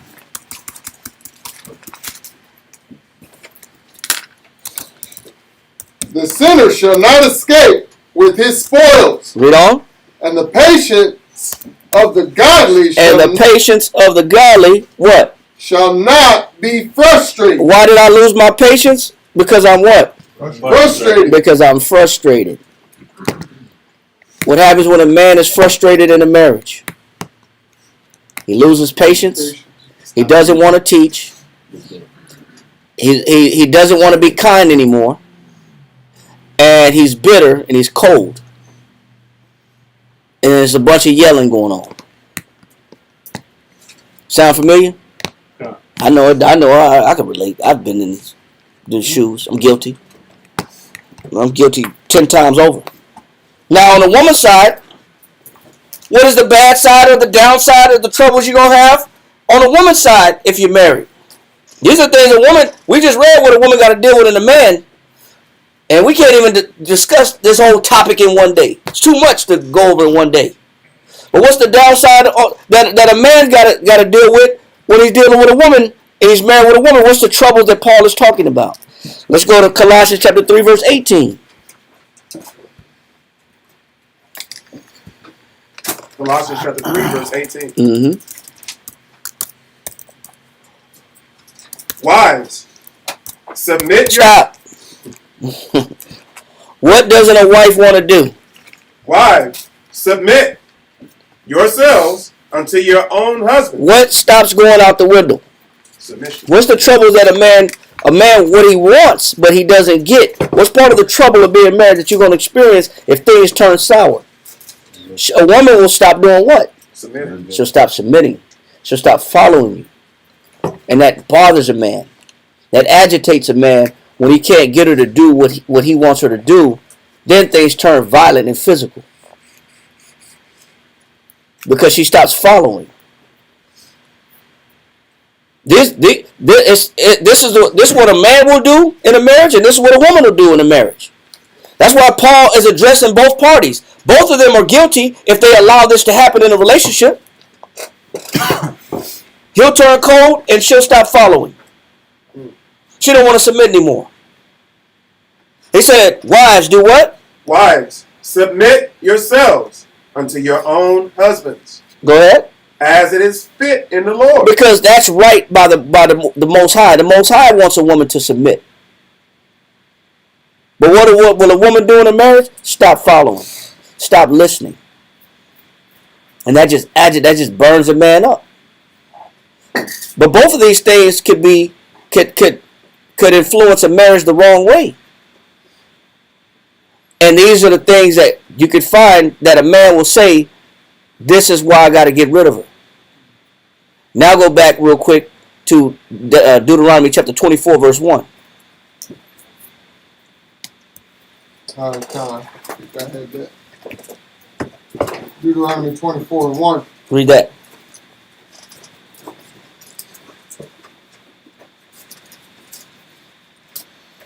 Deuteronomy chapter 24, verse 1. When a man had taken a wife and married her, and it come to pass that she find no favor in his eyes, Go ahead. because he had found some uncleanness in her. He said he found, and what's the part that a man don't like when a woman don't want to what?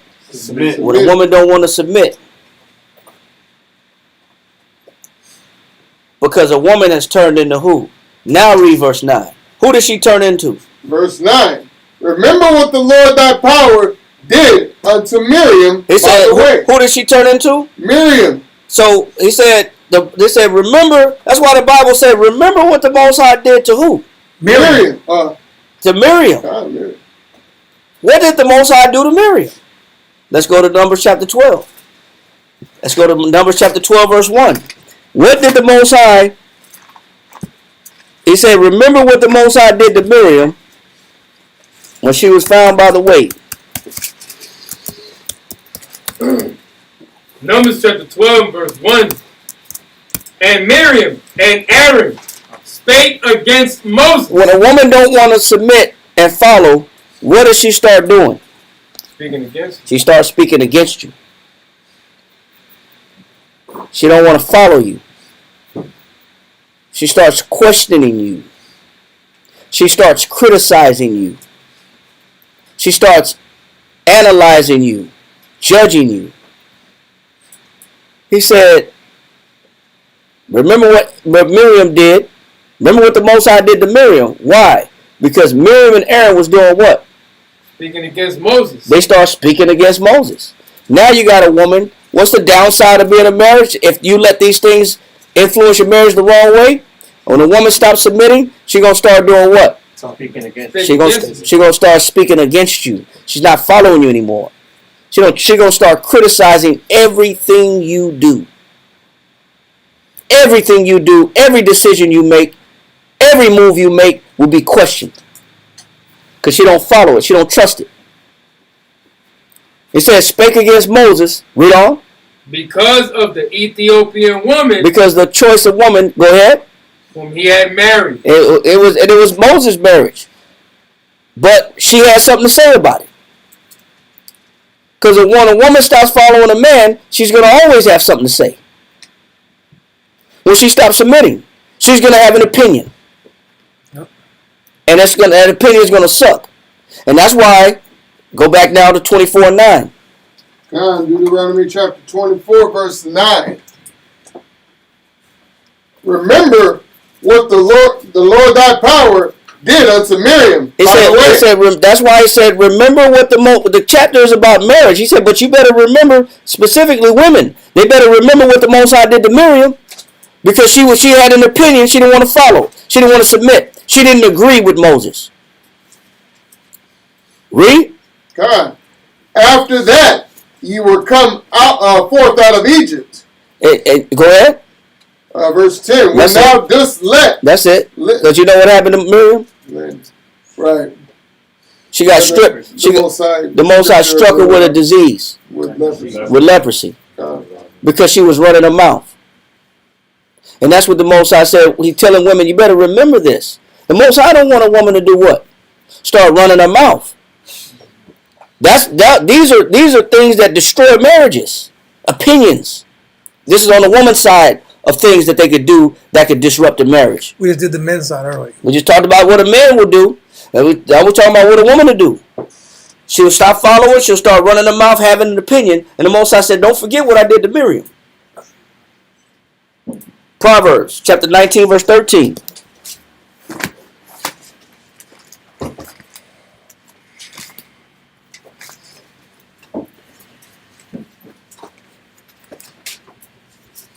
Proverbs chapter 19 and verse 13. A foolish son is the calamity of his father. You know? And the contentions of a wife. It says the contentions of a wife. Go ahead. Of a wife are a continual dropping. It says is a continual dropping. A continual dropping is a torture method that the Chinese perfected. It's Chinese water torture. It's when they take a person and tie them up on a flat surface and they hang these chains or ropes and they just let one drop of water fall onto the center of their head at a time. And at first it's just like it's just irritable. But over time, when that drop of water continually hits a person's head, over time, they say that it becomes so painful that it feels like somebody's hitting you with a sledgehammer on your head with every single drop of water, that it drives you insane. Most people go insane. The Chinese perfected that torture method. Because isn't water like one of the most powerful forces in general? I don't know why the water turns into where it creates this titanic headache and migraine with every drop, but they say it's equivalent to a sledgehammer.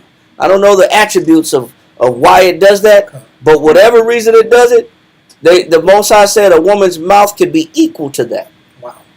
To where her mouth becomes torturous.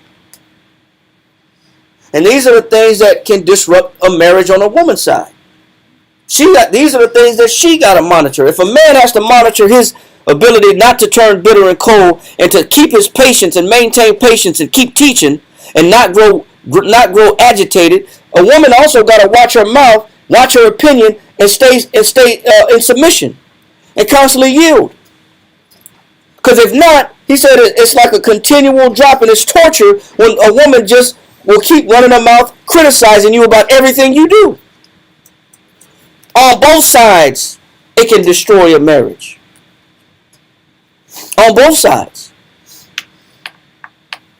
And this is what Paul is talking about, the troubles that belong in a marriage, if you're not careful. Ecclesiastes chapter 25, verse 23. Come.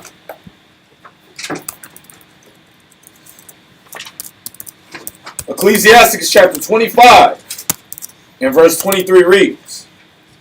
Ready? Yep. A wicked woman abateth the curse. It said, and if a woman won't follow a man and submit, she'll keep taking away his what? Curse. She'll rob him of what? Curse. It wears him down over time. It wears him down. I got to read this also. Read on, my Waller. A wicked woman abateth the courage, maketh an heavy countenance. It said it break his countenance. Yeah. He's afflicted in countenance, meaning he's sad and he's broke. His spirit is broke. Read on. And a wounded heart. And it weakens his mind. A woman has the power to wear a man down. But how does she wear a man down? Judges chapter 16, verse 15 through 17. How does a woman wear a man down? Judges chapter 16, verse 15 through 17. Judges chapter 15. 16 verse 15 or 15? 16 verse 15. 16 and 15. God.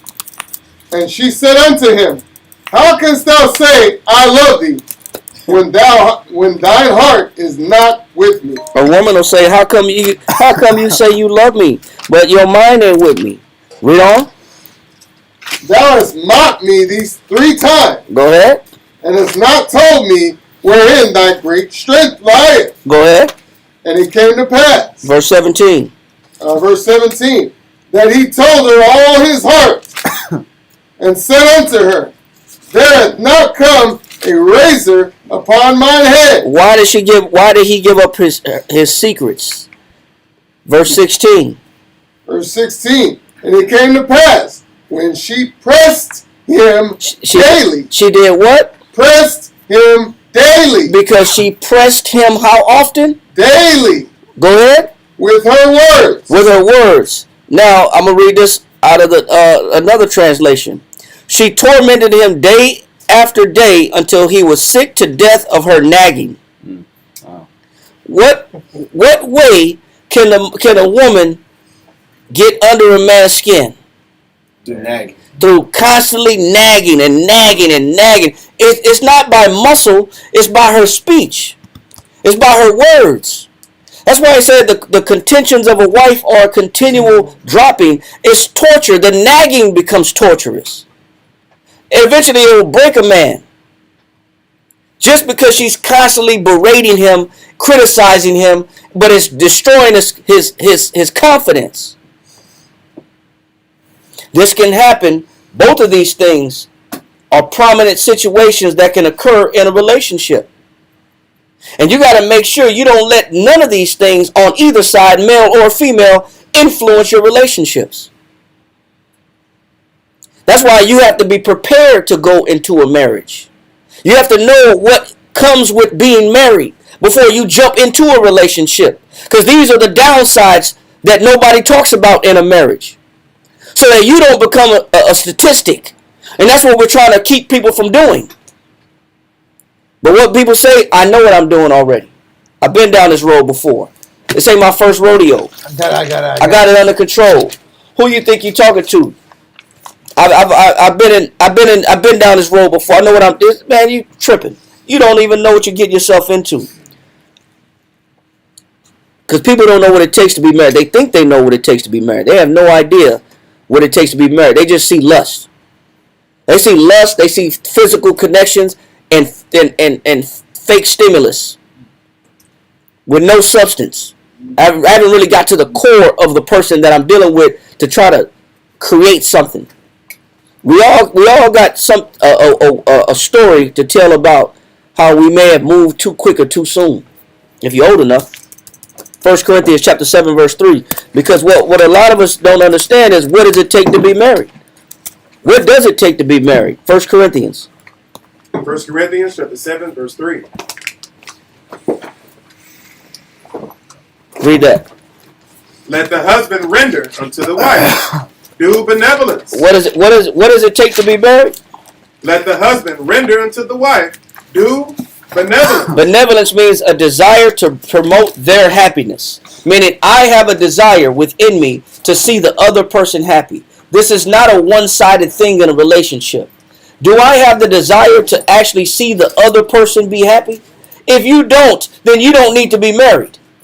If you're in it just for yourself, you don't need to drag somebody else into it. Leave them alone. Unless you're willing and ready and able to be in the idea of, I'm here to also make this person happy. Not just, what have you done for me lately? What have you done for me lately? Another Janet Jackson hit. Everybody loved that song. Everybody love that song, bro. That's how you feel. Bro, that was a hit. But what about you being in it to make the other person happy? He says, do what? Verse 3. Let the husband render unto the wife due benevolence. Read on. And likewise. And what? And likewise. It goes both ways. It's Read a on. both-way situation. It's not a one-way street. And likewise also the wife unto the husband. The wife. Keep going. Yeah, it said the wife to the what? And likewise also the wife unto the husband. It says the wife to the husband. So it goes both ways. Read on. Verse 4. That's it. Give me Colossians chapter 3 verse 12. Yeah, you can. I'm looking for this one thing real quick. Colossians chapter 3 and verse 12. Yeah. Says, put on therefore as the elect of the Most High, holy and beloved, bowels of mercies, kindness, humbleness of mind. It said do what? It says, put on therefore as the elect of the Most High, holy and beloved, bowels of mercies, kindness, humbleness of mind. What does it take to be married? You got to be ready to put all these things on. Bowels of mercy, kindness, humbleness. What else? Meekness. When you get into a relationship, you got to be prepared to bestow plenty of meekness to a person. What else? Long suffering. And you got to be, because remember, a marriage was supposed to be a lifelong commitment. Yeah. True. I got to be ready. I can't just be here for the here and now. And what can I get out of this situation before it just blows up? Read on. Right. It says, forbearing one another and forgiving one another. If any man have a quarrel against any, even as Yahweh forgave you, so also do ye. And above all these things. He says that you got to have forgiveness on deck. You got to be. Can you go back one sentence and read that point again? Emphasize that point. Yeah, you got to have forgiveness ready to be distributed. Read that. If any man have a quarrel against any, even as Yahweh forgave you, so also do ye. It's Pope. He said, even so, you got to be ready to forgive. Read this for me, Daria. So it's got to be. You gotta genuinely, sincerely want to promote the happiness of the other person, and it can't be out of bribes and gifts and fakeness. Because the Most High, because sometimes people will bribe a person to change their mood or sway their opinion. Yep. But the Most High recognized that too. Read this right here. Therefore he says, here with exceeding fitness. He says, here with exceeding fitness. This is appropriate. Read. That the Most High have regard. It says the Most High take regard. Read on. Not to the offerings. He says the Most High don't give a damn about the gifts. Because a lot of people will get into a relationship and thinking I can buy my way into your heart.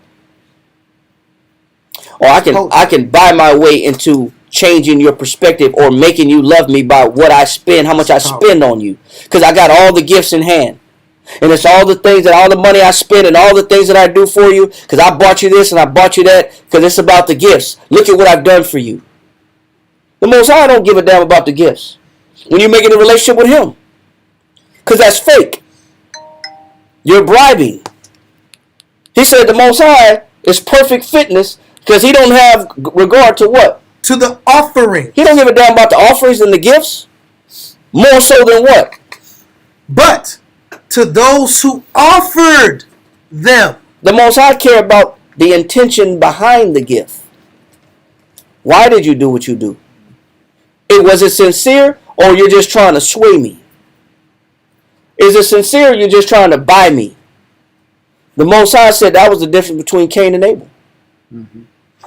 One just gave him something, just trying to sway his opinion. The other one gave him his whole heart. The intention was pure. Some people use gifts as trinkets to persuade. Well, it's a tactic. That's a tactic.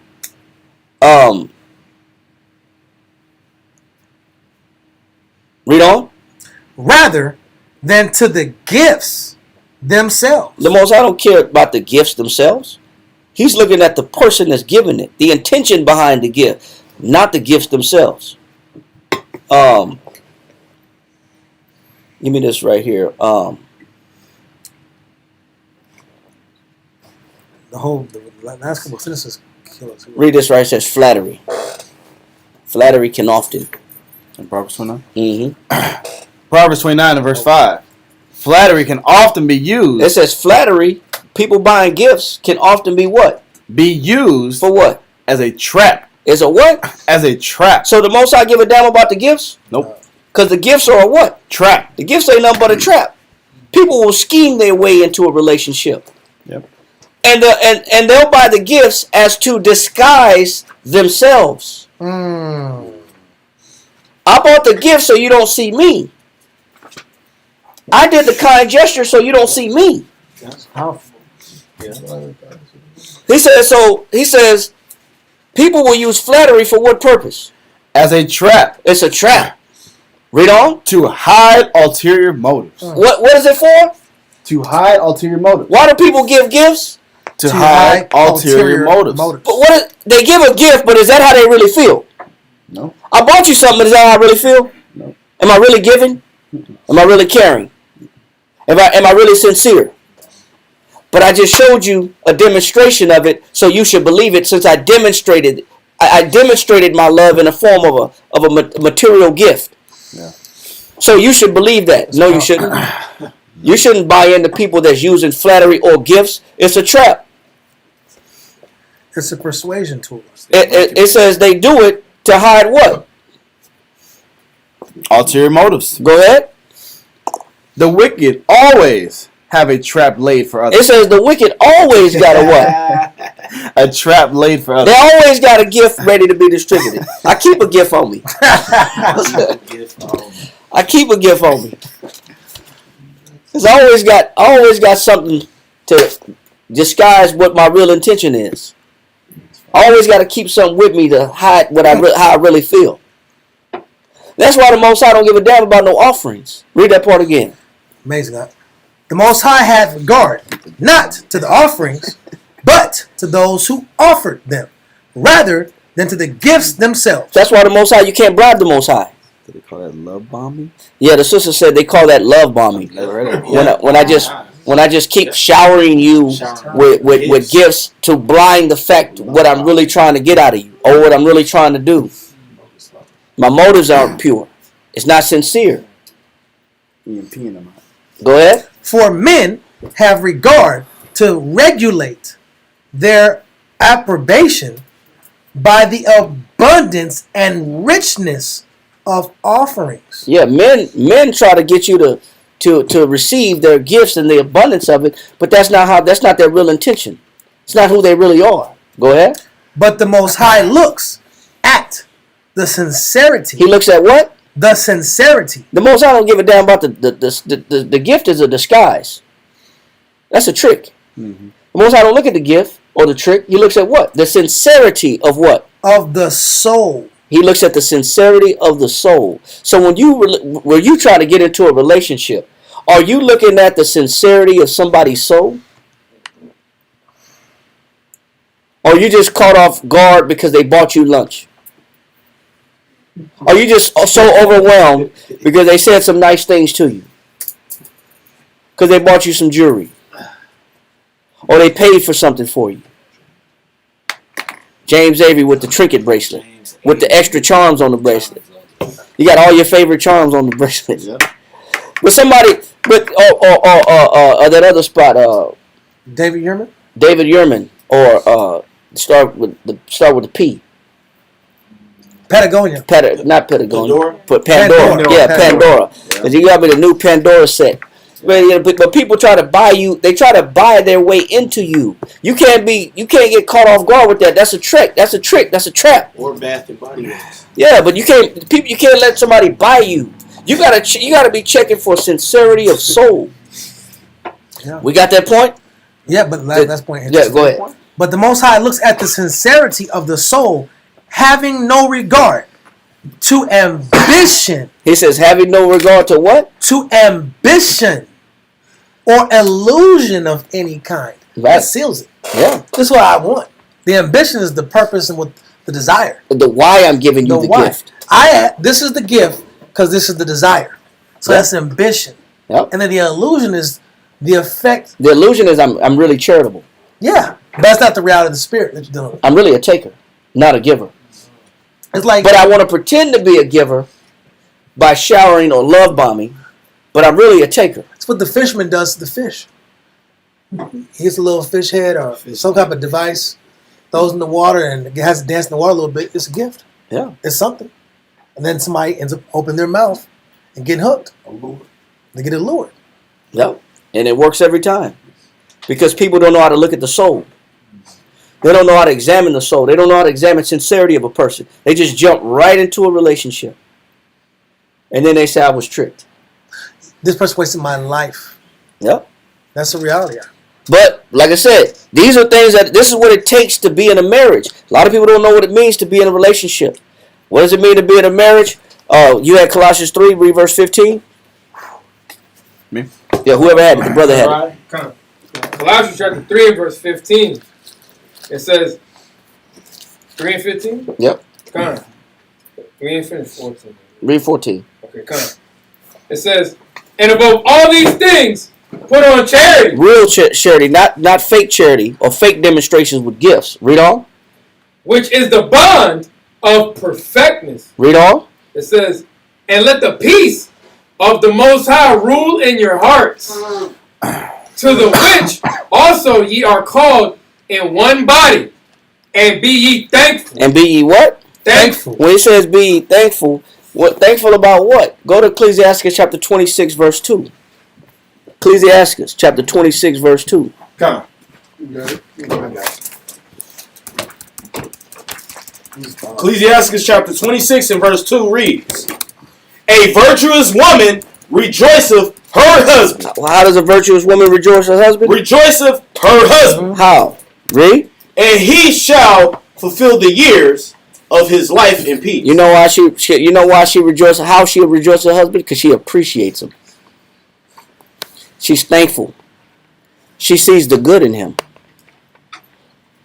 And when you got a woman that sees the good in you, not tear you down by examinations as far as sarcasm or criticism like Miriam did with Moses, or not wanting to submit or wear you down like Delilah did Samson, just by nagging. But when you got a woman that sees the good in you, he said this man's life should be fulfilled in what? He shall fulfill the years of his life in peace. It says he shall fulfill the year. What's the result of a relationship when two parties appreciate each other and they're thankful? There's peace between them when they see the good in each other. 1 Timothy chapter 4, verse 4.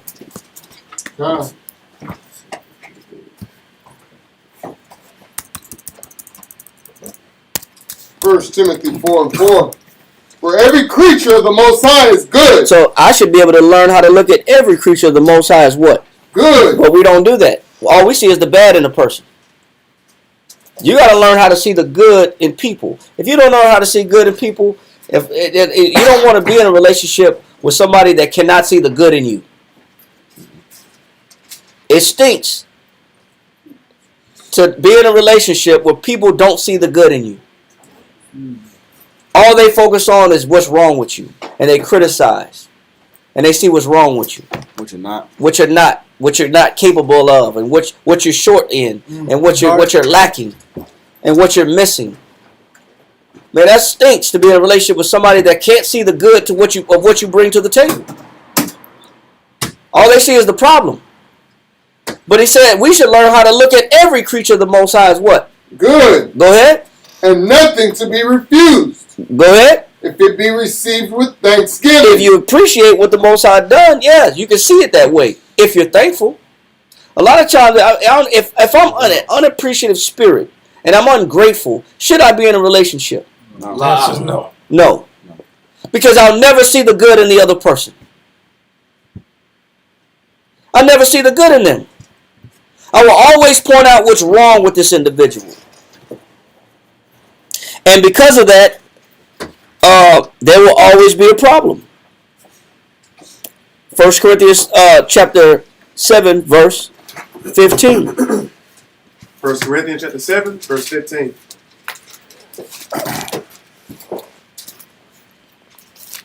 But if the unbelieving depart, let him depart. A brother or a sister is not under bondage in such cases. Now, why did you go here? We're going to get there. Okay. But the Most High have called us to peace. He says, because if a person doesn't want to look at the good and be thankful, he said, then let him depart, because the Most High, the purpose of the marriage was to establish what? Peace. The Most High wants peace in a relationship. And a lot of us don't even know what that means in order to be in a relationship. We don't know what peace means. We don't know what peace looks like. What is peace by definition? Kariah. A lot of us are in relationships, but there's no what? Peace. There's no peace because we don't know what it means. We don't know how to be in a relationship. We don't know what the expectation of the Most High is. The Most High wants two people to be at peace with each other. Definition of peace. Peace, 1828, Webster's Dictionary. Freedom from war. It says freedom from what? Freedom from war. The Most High put you together so you can fight all day? Wow. Freedom from war. The Most High put you together so you can do what? Read on. Kind. A state of quiet or tranquility. The Most High wants y'all to be at a tranquil place. A state of quietness. Read the fifth definition. Fifth definition of peace. Freedom from agitation. What or else? disturbance by the passions. It says, or disturbance by what? By the passions. All emotion. Just fuming with emotion. All we do is argue and fight. Read on. Kind. As from fear. As from what? Fear. The Most High wants you to be in a marriage because so you can be afraid of your partner. Wow. So this is about intimidation. So you're supposed to be married and be intimidated by your spouse. On either side. Nope. Is fear supposed to be present in a marriage? No, sir. So is that why the Most High brought us together? Like I said, a lot of us don't know what it means to be married. It's not supposed to be no fear in marriage. What else? Terror. Oh, so the Most High wants you to be terrified in your marriage. No. What else? Anger. So the Most High brought you together so you can always be angry. Wow. No. What else? Anxiety or the So you can have anxiety. You have anxiety. You're married, but you got anxiety. That's a major right there. Then what's going on with that marriage? What's missing in that marriage? Peace is missing in that marriage. See, a lot of us jump into a relationship not knowing all the things that can go wrong. All the problems that we possess within ourselves and in other people. We just jump into a relationship. And we wonder why all these things exist in the marriage. Anxiety, fear, terror. What else? Kind. It also says calmness. He said the Most High wants us to have calmness. What else? Quiet of conscience. And I want to be able to sleep good. I don't want to have a guilty conscience. I don't want to have a negative outlook. My mind's at rest when I'm with this individual. So in order for you to establish all these things, it's going to take more than just the physical looking at a person to establish all these things. You have to be able to look deeper in order to get peace out of a marriage, because ultimately that's what the Most High wants in a marriage. Ephesians 5:21. We're almost finished. Come.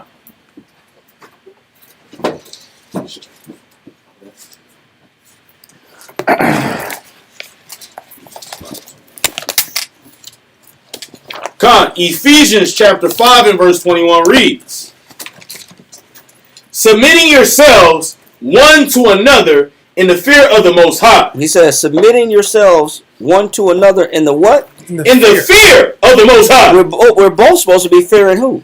The Most High. That's what we're supposed to be fearing, is the Most High. Submitting to each other in the fear of the Most High. We're here united in fear of the Lord. We're not united to be Bonnie and Clyde.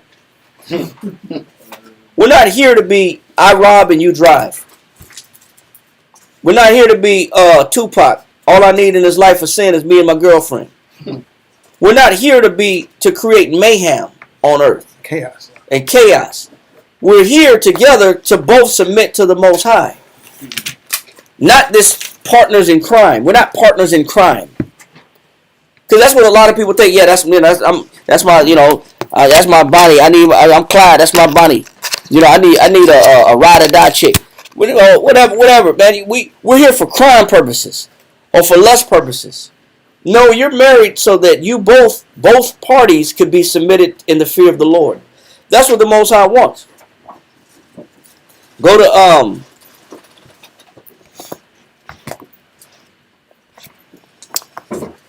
you got to read this real quick because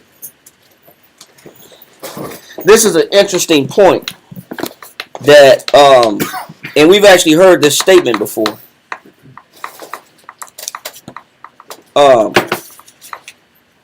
Read this right here, 365. Read this. Peter accused of Sapphira, because we know Ananias and Sapphira in Acts chapter 5. They were a married couple, but both lied to the Holy Spirit. Come. We know that, right? Come. But what did Peter say? Peter accused Sapphira of agreeing with Ananias. But remember, Sapphira was the wife. Ananias dropped dead while she went out.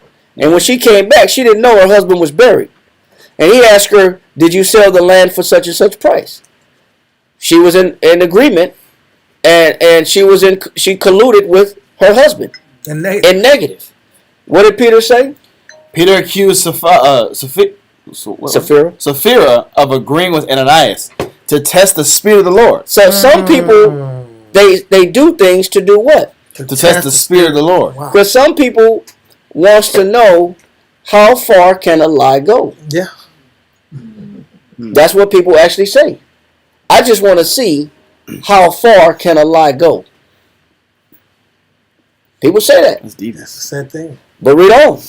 Have we not heard that before? That's a major statement. That's a major statement. Yes, sir. That means lie could go as far as in you getting killed for it. Yes, it can. But if I want to know how far can it go, this is what Peter is saying that you're doing. You're doing what? You're testing the what? The Spirit of the Lord. You're testing the Spirit of the Lord. Because I want to see how far my deceit can go. Because some people actually take a lie further than what it needs to go. How far can I ride this lie? Yeah. Exactly.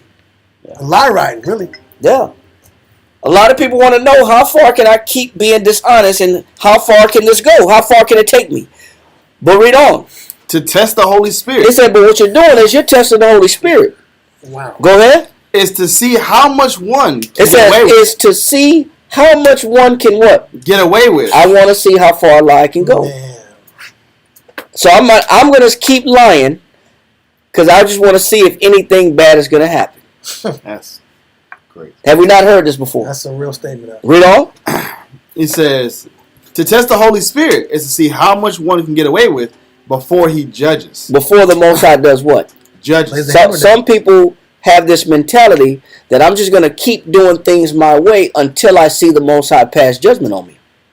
This is what Peter said that Sapphira was guilty of. Which is devil. You was going to keep this lie going as long as you thought you can get away with it. Oh. Read on.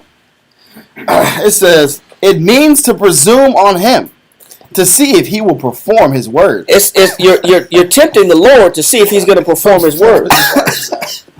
That's scary. I'm trying the Lord, man. Wow. Read on. or to stretch him to his limits of judgment. It says, or I'm going to stretch the Most High to his limits. I'm going to of wear his judgment. patience out. I'm going to wear the Most High out. Wow. Now, is this the purpose of you getting a wife that for the purpose of stretching the Most High's limits and being one in deceit with your husband to try the Most High's patience? No. That was a bad marriage. That was bad unity on their behalf. For them to both try the Most High like that. The Most High didn't bring you into a relationship. He don't want us to be in relationships for the purpose of both co-signing each other's negative. That's not what he's there for. He's not there to co-sign negative with each other. That's why she was just as guilty as her husband was. He didn't bring you into a marriage to co-sign evil. So, yes, sir, my woman. No, I was gonna say that was the same concept that happened with Achan and his family when his wife co-signed about not talking about the Babylonian garment that he hid and that she the knew Judite? about. Yep. Last part right here. Yeah, the gold. No, yeah, read this right here. She knew about it. Yeah. Read this right here. Page 46.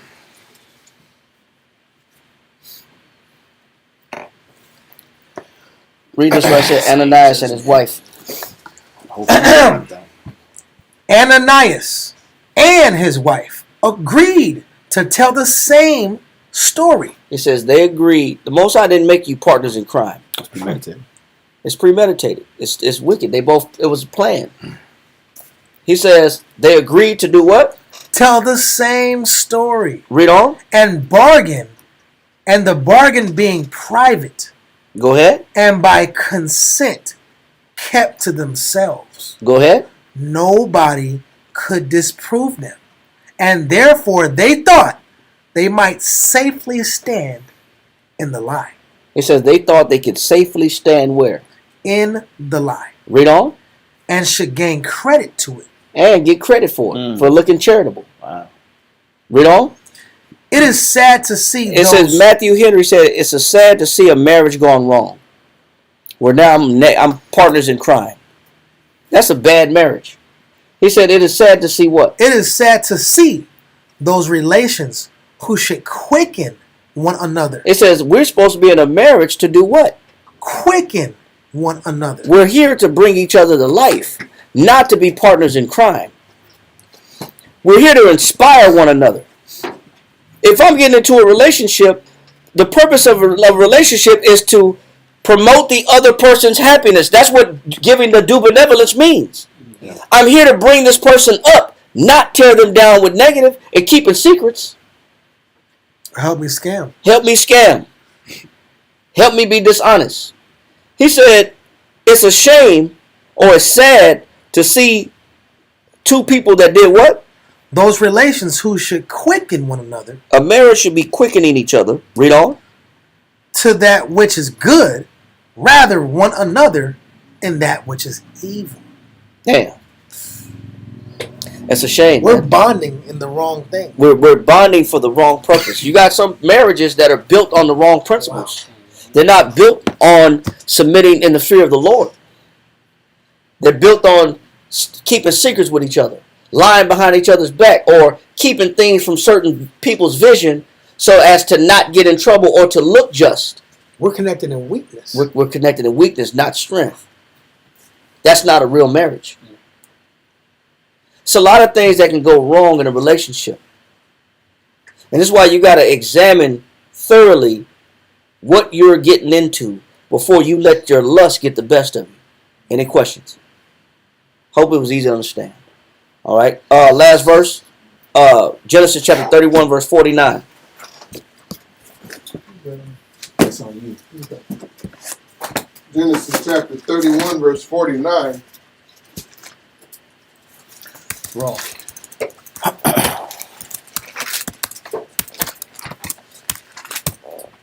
49 and 50. Read that. Yeah, Genesis 31, 49.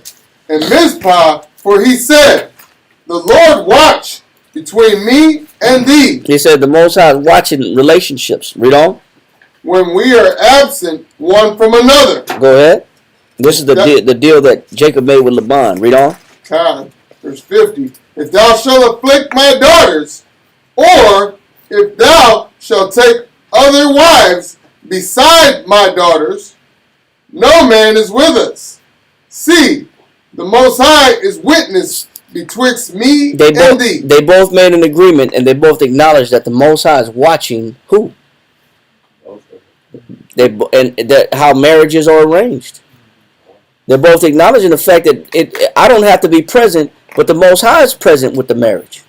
The Most High is overseeing the marriage. You think that what you're doing, because you're not in the visual sight of anybody in particular, that what you do is private.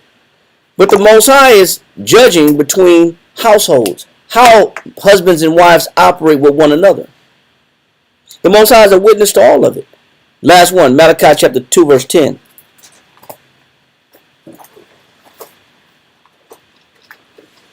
One more after that. 1 Corinthians 7 and 16. Come. Malachi chapter 2 and verse 10. Have we not all one Father? It said we got one Father. What does that mean? Read on. Have not one power created us? That we all created by the same power. Read on. Why do we deal treacherously every man against his brother? It says why do we deal treacherously with each other? Read on. By profaning the covenant of our fathers. It says by profaning the what? It says by profaning the covenant of our fathers. And one of the covenants of our fathers is a marriage. And this is in a marriage we could profane a marriage if we're not in it for the right reasons. If we're not building it upon the right principles. If we're not aware of how a relationship can go wrong. If I'm not sure what it is that I'm looking for in a person. All these things can defile the covenants. Read on. Judah have dealt treacherously. Stop, because they want to go. It's going to go into. Well, it actually goes into how a man deals treacherously with his wife, Judah in particular. But the Most High is watching how we initiate and orchestrate relationships. It's important to the Most High. Last one, 1 Corinthians 7 and 16. Come. 1 Corinthians chapter 7 and verse 16 reads, For what knowest thou, O wife, whether thou shalt save thy husband? Or how knowest thou, O man? And this is it. This is for those that are in a relationship already, but as having a hard time dealing with the other person because you didn't know what you were getting into, but you're already in it. It says, but you don't know that your piety, your commitment, because the Most High sees two that become one flesh, even if you got a person that isn't upfront, honest, deceitful, that's problematic. He says there's still a chance that because the Most High judges them as two being one flesh, that the one person in the marriage, the spouse, can still be saved by the believing spouse. So he says, what he's saying is don't quit. This is what Paul is saying. Don't quit on each other. Even if you do see some fraudulent nature or fraudulent behavior or some questionable behavior. He said they still have a chance through your piety. You give that other person a chance. Read that again, my Waller. Come. 1 Corinthians chapter 7 and verse 16 reads, For what knowest thou, O wife, whether thou shalt save thy husband? Or how knowest thou, O man, whether thou shalt save thy wife? He said it goes both ways. So this is how you should look at when you see uncleanness in a person. I still could save this person through my piety if I choose to stay with them. If I choose to stick it out. I still give this person a chance through my commitment to the Most High. Who knows? They may have a chance. They may have a shot. So don't be so quick to create a relationship, and don't be so quick to break one up either. With that, that'll be the last verse. All right. And I hopefully, if you're new in the camp, new sisters, new brothers, hopefully it means something. Don't be so quick to jump in a relationship. That's the whole point. Because you're gonna have your issues, and you better be ready. All right, Shalom Israel.